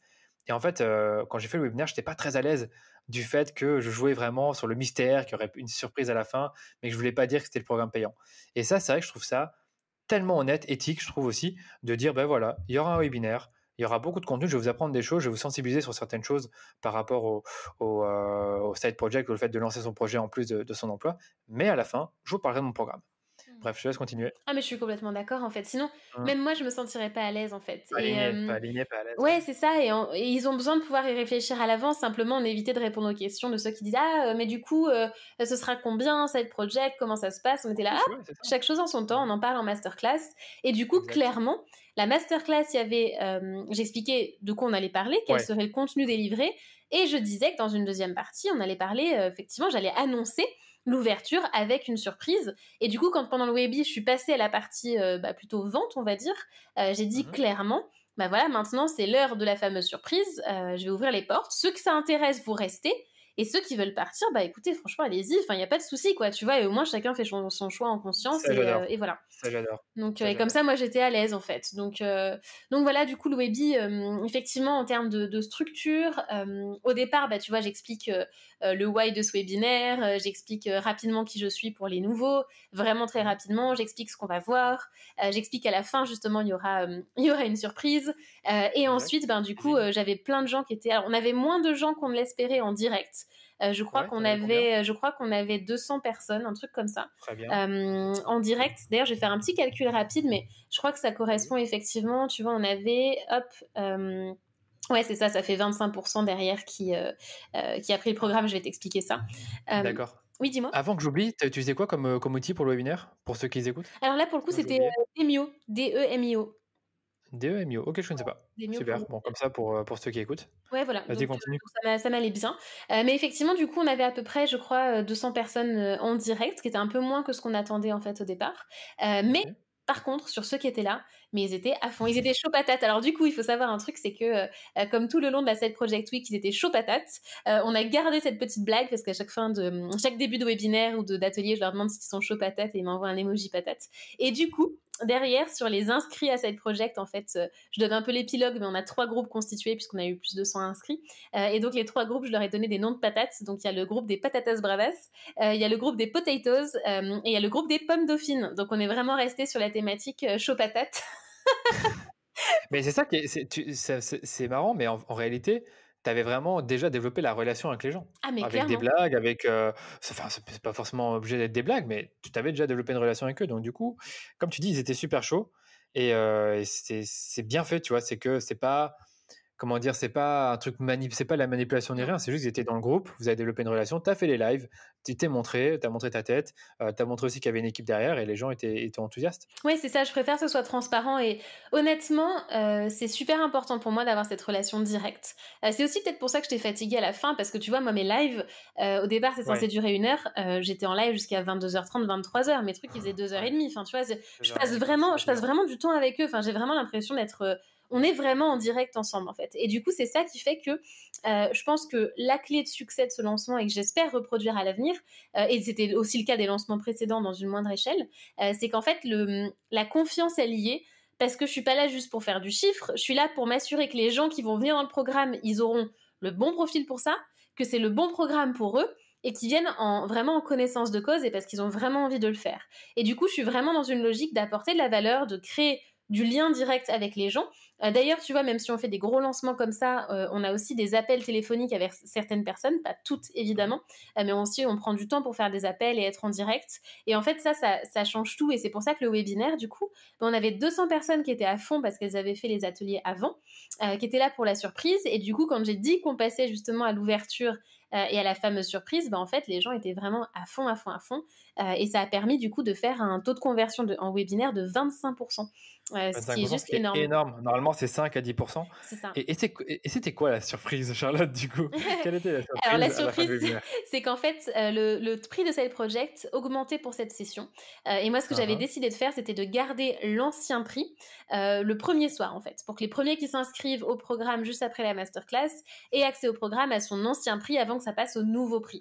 Et en Tu plus, bien dit, du ouais. coup, c'est vrai que pourquoi je faisais ça? Parce que il y avait des gens qui avaient prévu de le rejoindre à l'ancien prix, donc je voulais qu'ils puissent en bénéficier. Et ensuite, parce que d'un point de vue marketing, il faut pas se mentir, ça crée aussi de l'urgence, clairement. Et c'est vrai que dans un Mmh. lancement, si tu ne crées pas d'urgence, même dans la vente au global, si tu ne crées pas d'urgence, il se passe rien. Et ça, c'est super compliqué, moi, je trouve aussi en termes d'alignement, parce que moi, j'aimerais pouvoir dire aux gens, bah, franchement, c'est quand vous voulez, il n'y a pas de problème, venez C'est quand ça, ça vous dit, mais en fait, il se passe rien si ça tu marche fais pas, ça comme ça. Donc, tu es ça marche pas. obligé de créer de l'urgence. Le fait d'avoir des portes qui se ferment, et c'est une des raisons, hein, je te dis, c'est pédagogique et marketing, hein, la raison pour laquelle Mmh. c'est que 2 fois par an. Tu as de l'urgence aussi sur le prix, et je pense que le prochain lancement aussi, il y aura une urgence Mais tu sur le raison. prix, et c'est pas de la manipulation, c'est que c'est ça qui fait Non, passer à l'action, et c'est aussi ce qui récompense ceux qui mais s'inscrivent dès le départ et qui font les trucs à fond, en fait. mais c'est vraiment ça, c'est une question de mindset. C'est tu te dis, en fait, c'est normal pour les personnes qui assistent au webinaire, qui ont été là toute la semaine, qui ont pris leur temps de t'écouter et de faire les exercices, bah, d'avoir une sorte de récompense, comme tu dis, d'avoir un prix moins élevé seulement, parce que tu l'as pas vraiment précisé, mais c'est uniquement durant le webinaire et après le prix augmente. Euh, Après, c'est vrai que pour ceux qui n'aiment pas trop faire des discounts, vous pouvez tout à fait offrir des bonus supplémentaires pour les gens qui sont au webinaire ou à la masterclass. Et c'est ça que j'ai adoré dans ton lancement quand tu m'en as parlé il y a quelques semaines, c'est qu'il y avait cette fameuse urgence pendant le webinaire et une autre, bien sûr, après le webinaire, parce que c'était naturellement le fait que ça ferme ses portes pour les 6 prochains mois. Ouais, c'est ça. Ok, Et c'était top. par rapport au webinaire d'ailleurs, au final, j'ai laissé le prix pendant 24 heures parce que vu que j'avais décalé la masterclass 24, et ouais. qu'il y en a qui étaient pas dispo le mercredi au lieu du lundi, j'ai dit: «OK, on laisse pendant Exact. 24 heures». Ouais, Voilà, j'ai donc vu. du coup, on a quand même fait ça, et au final, je te dis, j'ai fait le plus gros de mon chiffre, en fait, suite au webinaire. Enfin, c'était assez incroyable quand j'ai ouvert les portes en plein webinaire, le nombre de Ouais, commentaires de gens dans le chat qui disaient: «C'est bon, je viens de m'inscrire, c'est c'est trop ouf. bien, je viens de m'inscrire». Moi, j'étais vraiment bluffée, et du coup, j'ai adoré parce que il y avait vraiment une ambiance de groupe, il y avait une vraie dynamique, et en fait, une fois de plus, au-delà du côté chiffres et ventes, en fait, c'est des gens qui sont tellement impliqués que je sais que derrière, ils vont bénéficier à fond du programme. Et du coup, nous, avec les mentors, on s'éclate si on a des gens qui sont à fond. Et c'est ce qu'on veut, c'est avoir des gens à fond, tu vois. Donc du coup, c'était le cas et le webinaire a vraiment permis ça. Ce qui fait qu'une grosse partie du chiffre a été faite dans la soirée du webinaire. Le lendemain, avec le mail, avant augmentation du prix, on a encore eu pas mal de chiffres qui a été fait là. Ensuite, il y a évidemment le fameux ventre mou du lancement dans les 2-3 jours qui suivent. Et ensuite, il y a eu un petit pic le dernier jour, mais qui a été moindre que d'habitude. Hein. Vraiment, le plus gros, c'était le lancement. Ouais. Et donc voilà, comment ça s'est passé après. Ça a été moindre parce qu'en effet, ceux qui étaient les plus intéressés, ils se sont pas posé de questions, ils voulaient le prix moins élevé, donc ils ont pris durant le webinaire. Tu peux peut-être me donner une proportion de personnes qui ont pris la formation, on va dire dans les 24 heures après le webinaire et ceux qui ont pris la formation après? Écoute, je vais faire un petit calcul rapide, mais ouais, c'est ça. Je crois qu'on a eu 80 personnes en fait, ou 70 ou 80 personnes qui ont fait dans les 24 premières heures. Donc voilà, donc c'est allé vraiment très très vite en fait. Ça allait très vite. En termes de chiffre d'affaires, pour te dire, parce que je suis vraiment transparente là-dessus, sur le chiffre d'affaires global de Side Project, sur ce lancement, on a fait 55 000 euros. Et je crois que de mémoire, hein, dans la première soirée, on a fait du 30 ou 35 000 en fait dans la soirée. Donc c'est vraiment allé vite en fait. Hein. En sachant qu'il y avait encore quelques heures pour que l'offre spéciale webinaire se termine. Donc c'est impressionnant quoi, quand tu fais une offre comme ça. Mais même, franchement, moi, ce que je retiens vraiment de ton lancement, c'est la partie, j'allais dire en anglais, relationships, mais création de relations. Je sais pas comment on dit ça, préchauffage. Bref, la relation que vous avez créée avant le webinaire. Je pense que ça, c'est très puissant pour ceux qui nous écoutent. C'est pas juste de dire voilà, il y a un web, enfin comme moi j'ai fait finalement. Moi je me sens bête, mais c'est qu'en gros, on a annoncé une semaine avant, voilà, il y aura un webinaire. Pendant 3 jours, on a parlé de webinaire, on a fait que ça. Le webinaire était super bien scripté, mais ça n'a pas eu les résultats escomptés parce que je pense que l'audience n'était pas assez chaude, ne se rendait pas compte en fait que le webinaire, il y allait avoir une vente derrière. Toi, c'est pas vraiment le cas, c'est qu'en effet, la communauté, elle était là pour une raison, c'était pour développer un projet sur le côté. Ils savaient qu'il y aurait une formation derrière, parce que ça avait été très clair et que tu en as parlé beaucoup durant la semaine. Et en plus de ça, tu as créé une relation avec eux, ils ont appris à te connaître, voir ta personnalité, voir un peu ta méthode. Et après, le webinaire, c'était naturel. C'est que je suppose que tu n'avais pas non plus un script super élaboré, quelques slides les plus classiques. Pourquoi, qui je suis, qu'est-ce que je fais, qu'est-ce que je vais vous apporter, quel sera le résultat. Puis après, je suppose que tu as dû éduquer un tout petit peu encore sur des trucs qui sont importants avant de se lancer dans la formation. Et ensuite, tu as la partie vente. Et là non plus, je pense pas que tu as fait un truc super élaboré avec 150 slides, d'urgence, de ce que tu veux. Bref. Ouais, écoute, au niveau du support, j'avais un support. C'était la première fois en fait que je faisais un live avec support parce que moi d'habitude c'est un Facebook Live. Donc là c'était vraiment en mode Webi avec le support. Et effectivement il y avait des slides, tu vois, avec la structure, avec le contenu, etc. Et sur la partie vente, il y avait quand même des slides. Effectivement, il y a pas mal de slides avec le programme, l'explication par rapport au prix, par rapport au contenu. C'est normal, ça. Voilà. Et du coup moi c'est la première fois que je faisais ça. Vraiment premier webinaire et tu vois ça a bien fonctionné. Moi j'avais peur en toute transparence au départ que ça fasse un peu c'est le webinaire classique de vente et tout, donc je pense que c'est ça aussi qui m'a stressée parce que je me reconnais pas forcément dans certains webinaires que moi-même je peux suivre, mais du coup tu vois justement la confiance qui avait été créée a fait que ça a déroulé hyper facilement, de manière très fluide. Il y a peut-être des choses que je changerais pour le prochain, mais en fait je me suis rendu compte, c'est comme la pub. Je te donne cet exemple parce que tu vois, webinaire, publicité, Facebook et tout, avant j'étais là, mon Dieu, mais j'ai pas envie de passer pour une vendeuse et tout, et tu vois, j'avais un peu ce côté-là, et en fait je me suis rendu compte d'un truc, c'est que par exemple la publicité, pourquoi maintenant je suis complètement à l'aise avec le fait d'en faire, c'est parce que je me dis, plutôt que de me dire je vais embêter les gens pour faire ma pub, je me dis mais attends, il y a plein de gens qui d'eux-mêmes ne vont pas découvrir Postadem alors qu'ils en ont besoin. Or, si tu fais de la pub, du coup, ça va venir jusqu'à eux et ça va leur être utile. Et en fait, de voir ça comme ça, tout comme le webinaire et la vente et le prix, tu vois, vraiment qui a été un vrai bonus, de voir ça comme ça va aider. C'est une opportunité pour eux, moi ça m'aide à avoir beaucoup moins de blocage en fait par rapport à ça. Mais même dans ce que tu as dit, c'est que tu as dit je pense au début du podcast, l'objectif du lancement, c'était aussi d'apporter de la valeur gratuitement, même à ceux qui ne prennent pas la formation. C'est ça qu'il faut aussi se mettre dans cette optique-là, que tu veux qu'à la fin, les personnes, ils aient ils aient appris quelque chose, qu'ils aient évolué dans leur démarche, dans leur façon de penser sur ton sujet, sur le sujet que tu enseignes, mais pas forcément qu'à la fin, ils aient mal à la tête du fait que tu aies lancé tellement de messages marketing qu'ils ont été dégoûtés du fait qu'il y avait autant de messages. Ouais, c'est clair. Donc je pense aussi dans ce mindset-là qu'il faut se mettre. Et c'est pas facile. Le lancement, c'est pas facile, mais je pense que déjà avec là, ce que tu nous dis, moi personnellement, je vois déjà quelques-unes des erreurs que j'ai faites pour mes propres lancements. Et j'espère que ceux qui nous écoutent ont déjà plus d'idées de comment on fait un lancement de produit. Et on l'a vu, il y a vraiment toute une stratégie. Ça prend du temps, ça demande de l'énergie. Il faut avoir une équipe. Dans l'idéal, surtout quand on fait un lancement à grande échelle, parce que je trouve que 55 000 euros, c'est quand même un beau lancement, quoi. C'est pas tout le monde qui fait 55 000 euros, donc c'est déjà très bien. Mais je dirais que quand tu fais un lancement où peut-être à 10 000 euros, tu vas accueillir, je sais pas, 15, 20 personnes dans ton programme, tu n'as peut-être pas besoin d'avoir une équipe. Je sais pas ce que tu en penses, là, comme ça, vu que tu as fait un peu les deux. En fait, moi, j'ai fait pas mal de lancements. Du coup, sur Side Project, j'ai fait des lancements à 10-15 000 euros quand je travaillais solo.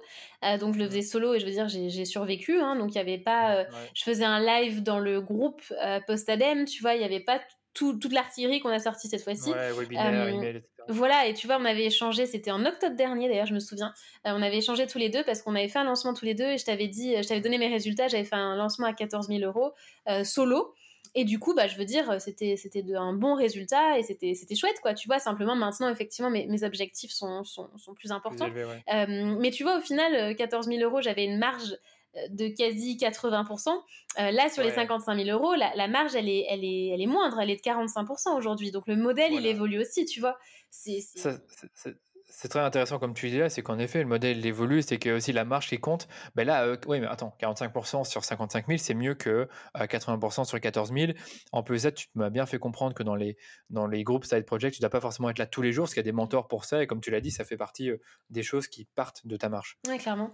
Ouais, clairement. Donc voilà. Et après, sur les plus petits lancements, en fait, ça dépend aussi beaucoup de comment dire, de la matière que tu as déjà. Parce que quand tu fais un lancement pour la première fois, tu as la page de vente, les premiers emails, enfin, tu as tout en fait à construire et du coup, ça prend du temps. Alors que si tu as déjà fait un ou deux lancements, tu peux faire des lancements un petit peu plus ponctuels. Tu vois, la semaine dernière, justement, j'ai fait un lancement vraiment très court sur mon programme Nouveau Départ en ligne, justement, parce que avec tout ce qui se passe en ce moment, j'ai senti qu'il fallait que je fasse un truc par rapport à ça. Et j'avais envie de faire un truc que je ne fais jamais. C'est une promotion sur le prix. J'ai jamais fait de promo jusqu'ici. Et en fait, là, j'ai vraiment décidé de faire une promotion où j'ai baissé le prix habituel du programme et j'ai fait un petit lancement à ce prix-là où j'ai vraiment communiqué sur ce prix-là. Et du coup, je l'ai fait un peu entre guillemets à l'arrache parce que je suis en train de bosser sur le bouquin, parce que c'était pas une priorité, mais je voulais faire quelque chose. Et du coup, comment j'ai fait un lancement vraiment version simplifiée. J'ai fait un live dans mon groupe global, donc live avec du contenu, etc. et derrière de la vente, mais pas en mode webinaire, pas de slide, rien du tout, vraiment de manière très, très informelle. Quelques emails pendant 4-5 jours. Et on a fait un petit peu de publicité aussi, avec des pubs qu'on a réutilisées, tu vois, donc il n'y a rien eu à créer, donc ça m'a pas pris beaucoup de temps. Et du coup, j'ai fait, en 4-5 jours, j'ai fait 12 000 euros, tu vois. Donc ça, c'est cool. Et voilà. Et en termes d'alignement, moi, j'étais hyper contente parce que du coup, on a vraiment permis à plein de gens du coup, il y a 45 personnes qui l'ont rejoint. On a permis à 45 personnes de le rejoindre à un prix plus bas. Moi, j'étais alignée avec ça. Bas, ouais. Donc voilà. Donc du coup, ça a bien fonctionné aussi. Mais c'était en version light, tu vois, du lancement. Oui, je vois te dire, tu n'as pas fait une préparation de 2 mois ou même d'1 mois, c'est que finalement, tu as réutilisé des choses qui existaient déjà. Tu as ton équipe qui a fait quelques pubs, toi, tu as fait un live.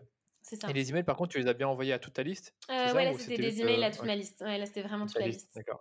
Et ça, c'est toi qui les as écrits ou c'est ton Ouais, non, là, c'est moi qui les ai écrits.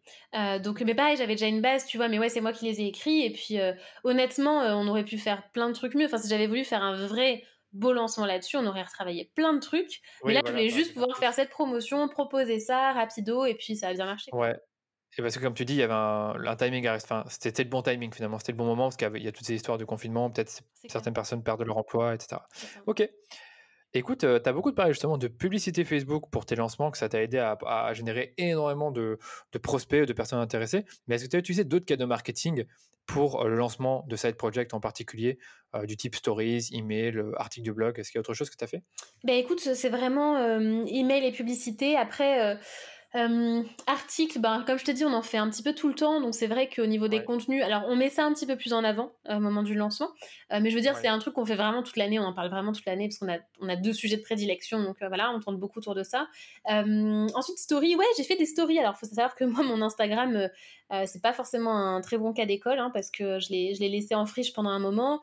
Là, je le reprends, mais même pas sur les publications, que sur les stories. Effectivement, du coup, depuis cet été, je m'amuse à faire des stories. Donc, je m'en suis pas mal servi pendant le lancement. Je saurais pas te dire exactement ce que ça a apporté, en toute Ouais, c'est sincérité. ça le problème, hein. Voilà. Mais bon, en tout cas, moi, j'aime bien faire ces petites stories parce que, tu vois, du coup, je continue à en faire. Ça me permet d'avoir un lien direct. J'adore les petits sondages, les questions, tout ça. Donc, je m'en sers pour communiquer Mais c'est top, hein, moi avec mon j'adore aussi. audience. Et voilà. Mais c'est pas.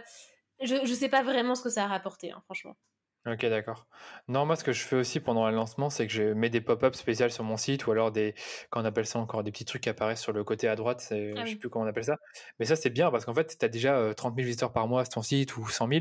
Bah, en fait, tu as une partie qui va venir, du site parce que c'est des personnes qui lisent tes articles régulièrement, qui les découvrent via Google. Donc c'est des personnes que tu actives différemment qu'avec la publicité Facebook et c'est gratuit surtout. Oui, c'est clair. Voilà. Mais écoute, j'ai un gros doute. Je sais plus si on a mis la pop-up Side Project Week. Je sais plus du Bon. tout. Gros doute.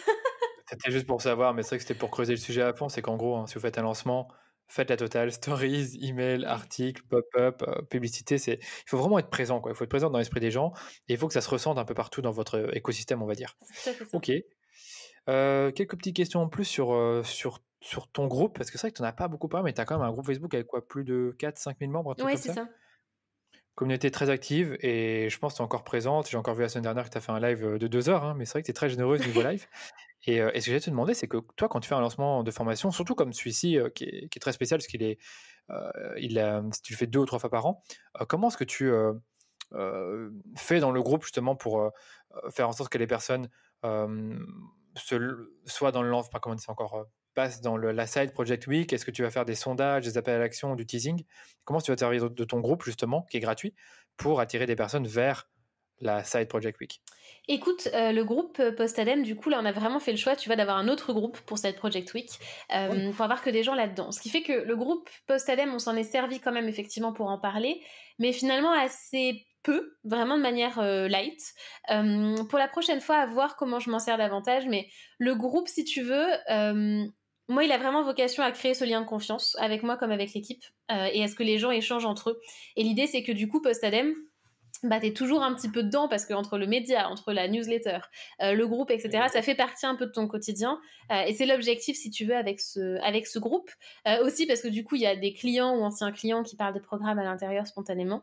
En plus, ça c'est top. Voilà, donc ça, c'est cool aussi. Mais c'est vrai qu'on l'a finalement peu utilisé à but Ouais, marketing. marketing, ouais, Voilà. ouais, d'accord. Voilà, donc c'est vrai que quand je fais un post purement marketing alors quand Ça j'appelle marche purement moins. marketing, voilà, ça marche moins parce que c'est pas forcément l'objectif du groupe, donc voilà. Qui est qui est plus la discussion. Ouais, c'est juste pour savoir, qu'en gros, finalement, le groupe, il est là. Je suppose qu'il y avait plein de personnes qui étaient dans le groupe, mais qui ont été dans le groupe éphémère naturellement, parce que, ben voilà, elles ont entendu parler de la Side Project Week en publicité peut-être, ou alors via des emails. Mais c'est juste pour savoir, c'est qu'en soi, j'ai l'impression que c'est difficile quand même quand tu as un groupe Facebook du jour au lendemain, dire voilà, les gars, si vous voulez, il y a un lancement qui se prépare, ça vous intéresse, venez. Et en fait, il n'y a personne qui clique sur le lien parce que ça passe pas bien, quoi. C'est pas naturel, ça fait pas conversation. En fait, ça dépend Euh, de comment tu le fais, parce que tu vois, mes anciens lancements, je faisais mon live de lancement dans le ouais. groupe, Oui, et tu vois, au final, ça m'a quand même permis après ça dépend selon qui nous écoute des objectifs de chiffre d'affaires, mais ça m'a quand même permis, en tout cas à ce moment-là, de faire tourner le truc et d'avoir des lives quali qui restent ensuite quand même dans les médias du groupe. Donc ça peut quand même d'accord. servir à ça, effectivement. J'aurais complètement pu faire une série d'ateliers dans ce groupe-là. Seulement là, Ouais. effectivement, on a sorti vraiment l'artillerie lourde sur le sujet, mais c'est quand même possible. Mais une fois de plus, en fait, c'est possible si tes messages, C'est la pre ils apportent de la valeur, hein, c'est toujours pareil, hein. Toujours ça. mmh.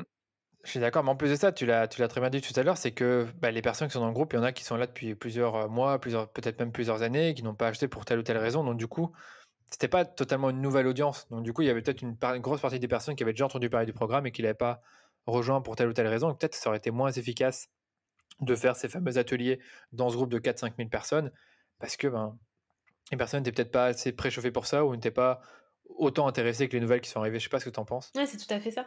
En fait, faut vraiment laisser la possibilité d'eux. Tu vois, mais c'est comme dans les emails d'ailleurs, hein, on laisse toujours la possibilité à la fin de ne pas recevoir les prochains emails concernant le sujet.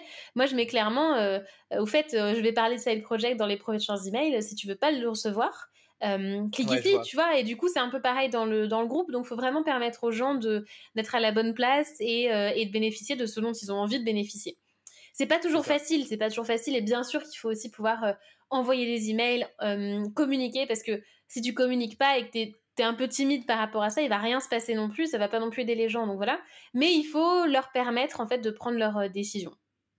Je suis entièrement d'accord. C'est vrai que surtout quand tu fais de l'emailing, tu peux pas juste obliger les gens à être dans ton lancement. Il y en a qui font ça, je vais pas citer de nom, mais qui, voilà, du jour au lendemain, tu as un lancement, ils t'envoient un mail: «Eh salut, je sors un produit», et puis pendant une semaine, ils te bombardent de mails, alors que tu aimes bien leur contenu. Tu aimes bien leur Mm. contenu gratuit, mais tu pas forcément envie de te faire bombarder. Toi, comme tu dis, tu étais clair, tu dis: «Voilà, je vais parler de cette project».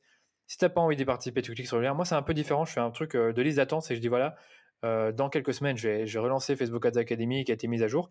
Si tu veux en savoir plus sur la formation, voici un lien pour rejoindre la liste d'attente». C'est un peu différent, mais on a un peu les mêmes approches. C'est que finalement, Ouais, tu donnes le choix aux gens d'en entendre parler. ouais, c'est ça. Ok. Je vais te poser une dernière question sur le groupe, mais je pense que tu as répondu à moitié. C'est est-ce que tu observes parmi les personnes qui rejoignent la formation, que ce sont celles qui sont justement des personnes actives dans tes groupes Facebook, dans le groupe Facebook de Possadem? Eh ben écoute, pas ouais, j'y ai répondu un petit peu effectivement, mais pas forcément. Parfois oui, il y a des Ok. noms que je reconnais, tu vois? Il y a vraiment des noms que je Ouais. reconnais, je les ai vus à fond dans le groupe, Ouais. et bim, elles sont dans la formation. Mais il y a aussi beaucoup de personnes dont je connais pas le nom, soit parce qu'elles étaient pas là avant, soit parce qu'elles sont silencieuses en fait. Et on a beaucoup de gens, qui nous le Ouais. disent, hein, qui pendant, des semaines, voire des mois, lisent Ils vont tout, tout, lire tout, tout, tout tout. dans le groupe et Ok, qui c'est n'osent pas ouf. forcément parler eux-mêmes parce qu'ils sont vraiment en phase de découverte et de réflexion et tout et tout. Et puis à partir du moment où ils passent à l'action, bah là ils se retrouvent plus en confiance. Et notamment, il y en a beaucoup pour qui la première présentation de eux-mêmes dans le groupe de formation, bah, c'est un premier pas en avant, tu vois. Donc ouais, il y en a que je C'est reconnais vrai. pour certains noms, mais il y en a aussi beaucoup, beaucoup que je découvre, hein. D'accord. Mais bon, c'est vrai qu'il y en a peut-être qui étaient dans le groupe. C'est vrai que c'est difficile à dire, mais bon, comme tu dis, il y a aussi beaucoup qui sont nouveaux. Et qu'est-ce que j'allais dire d'autre encore? Ouais, c'est que j'ai déjà aussi remarqué que t'as moi aussi, j'ai beaucoup de gens qui sont dans ma newsletter et qui, pendant 1 an et demi, ils vont rien dire et parfois je reçois un email de: «Ah pouf, salut Daniel, je voulais te dire que j'adore ce que tu fais, j'ai jamais dit mais j'adore». Et c'est vrai qu'il y a des gens qui sont comme ça quoi, qui aiment pas trop, se manifester, qui veulent garder leur vie privée, qui veulent être tranquilles. Hmm. Mais je comprends tout à fait. Mais même moi, tu vois, je lis certainement, j'ai pas forcément là en tête directement, mais certains Ouais, contenus et tout, et je vais pas forcément en informer le créateur de exactement. contenu ou le formateur. En fait, je fais le truc dans mon coin, tu vois. Donc, Moi aussi, moi aussi. voilà, c'est pas parce qu'on n'a pas beaucoup de retours ou vraiment de messages De clairs, questions, voilà, ouais. ou de Ouais. questions que personne ne lit. Ça veut pas forcément dire ça. Ouais, c'est ça, c'est que même moi, ce que j'aime bien dire, c'est que quand tu as un avis positif, en réalité, tu en as eu 10 de positifs. C'est juste que tu as une personne sur 10 qui va laisser un avis, là, je parle du podcast Mm. ou même d'autres choses, hein, ça peut être un avis sur une page Facebook et c'est comme ça. C'est comme Oui, ça, les bien gens sont sûr. comme ça par nature, sont un peu timides et c'est vrai et on l'est tous, hein, de manière générale, mais il y en a qui le sont plus que d'autres. Ouais. OK. Dernière question que je vais te poser, tu l'as aussi un peu abordé et je t'avais dit que je voulais en parler à la fin, c'est la question de la gestion du temps Ah et du oui. stress quand tu fais ou enfin avant ou pendant un lancement. Bon là, tu m'as dit clairement tu as eu ce petit coup de mousse, je sais plus ce que le chaos technique. Oui. Hem, du coup, habituellement, comment est-ce que tu gères ton temps et ton stress, géré durant ce lancement? Est-ce que tu as des rituels particuliers? Est-ce que tu as une organisation particulière qui dit: «Voilà, je travaille que le matin sur le lancement» ou alors, «J'arrête de travailler à partir de telle heure»? Comment ça se passe de ton côté? Parce que moi, perso, j'ai beaucoup de mal à supporter la pression avant un lancement et même la transmettre et je te dirais que, 2 semaines avant le lancement, bah, limite, je vais penser qu'à ça tous les jours et je vais travailler sur le lancement tous les jours, plusieurs heures. Mm. Donc, je voulais savoir si ça se passe comme ça pour toi aussi et si tu as des méthodes d'organisation pour gérer ça? Alors déjà, il y a le fait effectivement de s'entourer, ça permet de pas être seul à gérer plein de trucs. Moi, je sais que par exemple, Nolwenn sur la partie, marketing, enfin, il est juste incroyable, quoi, tu vois? Donc il gère plein de trucs, il prend plein, plein de choses en charge, donc du coup, ça facilite aussi beaucoup. C'est vrai. Là, je pense que pour les prochains lancements, je vais peut-être, mettre quelqu'un en mode plus, gestion de projet, parce que du coup, il y a un vrai rôle de chef de projet par rapport à tout ça. Il y a tellement Ouais. d'éléments. Je me demande si je vais pas mettre quelqu'un de l'équipe là-dessus, c'est en réflexion. C'est à calculer aussi par rapport à la marge, etc. Mais en tout cas, je l'ai en tête. Et du coup, moi, comment je fais pour gérer mon stress? Alors, forcément, il y a du stress. Moi, ce qui peut avoir tendance à me stresser, et tu vois, c'est ce qui m'a stressé pendant ce lancement-là, c'est si je me compare à d'autres entrepreneurs Oh, amis ouais, qui sont en lancement aussi ou qui viennent de finir un lancement ouais, je vois. et qui ont bien réussi. Alors, c'est pas de la jalousie, mais c'est D'accord. vraiment de me dire, Ouais. attends, ça veut dire, et c'est des amis hein, dans certains cas, mais Mhm. plus de me dire, attends, moi je suis pas sûre d'arriver à faire ça, ça veut dire que c'est possible, mais je suis pas sûre d'y arriver. Et ça, je pense que c'est un des trucs qui m'a mise aussi KO la dernière fois. C'est inconscient, c'est vraiment D'accord. inconscient, Ok. mais c'est la comparaison, moi, qui peut me créer beaucoup de stress. D'accord. Ensuite, par rapport à comment je gère ça, donc je te dis, je m'entoure. Et ensuite, au niveau du stress, il faut savoir que moi, je prends beaucoup de temps pour moi, en fait. On avait déjà parlé Ouais, tous c'est les très deux, bien. mais je travaille pas un nombre d'heures énorme parce que ça fait partie de mon rythme. Avant, j'ai énormément bossé dans mon ancien job. Ouais. Au début de Ok. Postadem, enfin, j'avais un côté justement, je finissais un peu tête dans le guidon. Tu vois, j'ai quand même fait ce que Ouais. j'appelle un mini burn-out à une époque. Enfin bref, puis tu sais, à l'école, moi, c'était le côté première de la classe, qui bosse beaucoup, enfin voilà, vraiment Ok. ce côté beaucoup, beaucoup de boulot. Bosseuse. Voilà, Bosseuse. bosseuse, sauf que j'ai aussi choisi l'entrepreneuriat pour avoir du temps pour moi et pour vivre ma vie à ma façon. Donc je bosse un nombre d'heures par semaine qui est pas énorme et ça vaut aussi en lancement. Et tu vois, en plein lancement, ouais, c'est arrivé que j'aille à la plage en plein après-midi juste parce que j'en avais besoin en fait. Voilà. Ça, j'adore. Donc ça m'aide Ça, beaucoup. j'adore. Ça m'aide énormément. Et du coup, c'est vrai que en soi, peut-être que je pourrais faire plus en quantité, mais je sais pas si au final ça porterait ses fruits en termes de productivité et de bien-être, et c'est pas le but en Ouais, fait. je vois. Donc voilà, donc du coup, j'ai quand même du temps pour moi, j'ai aussi des outils à ma dispo, tu vois, je fais du yoga, de la méditation, je peux prendre un bain, enfin bref, plein de trucs ou des huiles essentielles qui vont me permettre c'est mes outils un D'accord. peu de relaxation et ça aide beaucoup même pendant un lancement. Donc là, le chaos technique, il était lié beaucoup, je te dis, aux prises de décision de dernière minute Ouais, c'est ça. qui m'ont stressée. Ça a été lié, je te dis, aussi à la comparaison. Mais sinon, en dehors de ça, D'accord. j'avais pas. Enfin, ouais, voilà, c'est essentiellement ça qui m'a causé du stress. D'accord. Bah, franchement, tu as bien résumé le truc. Bon, comparaison, parlons-en. Moi, j'avoue que j'étais aussi touché par ça au début. Je regardais beaucoup ce que faisaient les autres, combien ils gagnaient, parce que les gens parfois sont transparents. Mais maintenant, je ne sais pas comment ça se fait. Mais j'ai l'impression d'être immunisé à ça. Je regarde même plus ce que font les autres. Et même si je vois leurs chiffres, j'en ai strictement rien à faire. Donc, je le dis haut et fort. Je m'en fous complètement. Je fais mon truc à moi. Si ça plaît pas, bah, pas grave. Si j'avance moins vite que les autres, pas grave. Moi, je suis en compétition, je te dirais, avec moi-même. Je veux toujours m'améliorer, mais je veux pas m'améliorer par rapport aux autres. Et je me dis, quand tu es dans ce mindset-là, tu regardes plus ce que font les autres. Et même si tu regardes, ça ne te touche même pas. Là, récemment, j'ai entendu le lancement de Aline. J'ai trouvé ça incroyable, le chiffre qu'elle a fait. J'ai dit, écoute, c'est génial. Ouais. Mais après, j'ai continué ma vie. Je me suis même pas dit, oh, elle a fait X fois plus que moi. Je m'en fous. Hmm. Elle fait son truc. Et une fois que tu es dans ce mindset-là, ça va beaucoup mieux. Et puis après, par rapport à la gestion de projet, qu'est-ce que j'allais dire d'autre? Bah oui, c'est vrai que dans le cas d'un lancement, le gros problème, écoutez bien, pour nos chers auditeurs, c'est qu'il y a des dizaines de micro-décisions à prendre chaque jour. Ouais. Donc du coup, c'est très compliqué. J'avais ça aussi, en effet, d'être je sais plus si on appelle ça comme ça, le goulot d'étranglement, c'est que à un moment, tu as le gars du tracking qui dit ouais, il faut faire les UTM, un autre qui te dit ouais, la page de vente, c'est bon, ah, la landing page, il y a un truc à revoir, le copy, il y a une faute, ou le pop-up, il marche pas. C'est toujours comme ça. Et c'est vrai que quand tu as un gestionnaire de projet, Ouais. je pense que c'est beaucoup mieux. Et moi, je me dis, si jamais je fais des lancements comme toi à grande échelle, une ou deux fois par an, clairement, je mets une personne de confiance, un freelance avec qui je travaille beaucoup, qui va gérer le projet, qui a les compétences techniques et marketing pour gérer certaines choses. Et moi, personnellement, pouvoir me concentrer juste sur le copy, sur la stratégie, la vision, le délivrer le contenu, ça serait juste parfait parce que c'est vrai qu'un lancement, il y a beaucoup de travail à faire en amont. Et donc, je dirais, pour ceux qui nous écoutent, comme tu dis, il faut s'y prendre à l'avance, quoi. Il ne faut pas sous-estimer la charge de travail.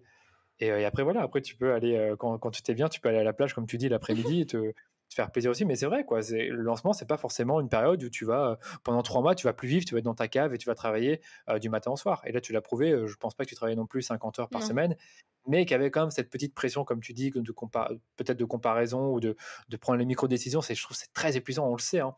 À la fin de la journée, quand tu prends trop de décisions, bah, t'es épuisé. Mm. T'es épuisé, tu sais plus en prendre et tu fais n'importe quoi. Donc voilà. Écoute, c'est Non, très c'est clair. intéressant comme témoignage. Merci beaucoup. Je Mais te je t'en remercie. prie. C'était très transparent, surtout par rapport aux chiffres, à la stratégie en elle-même. Je ne sais pas s'il y a quelques annexes on pourrait donner en plus à nos auditeurs, peut-être une page, la landing page ou j'en sais rien, moi, un email. Si tu as un truc intéressant à partager pour les auditeurs, on peut les mettre dans les notes de l'épisode parce que, ben, évidemment, il y en a qui voudront en savoir plus sur le contenu en lui-même. Donc, si tu as quelque chose, tu me dis et je le mettrai dans les notes. Tu veux dire des outils marketing que j'ai pu utiliser ou plus côté post-adem, que je comprenne bien?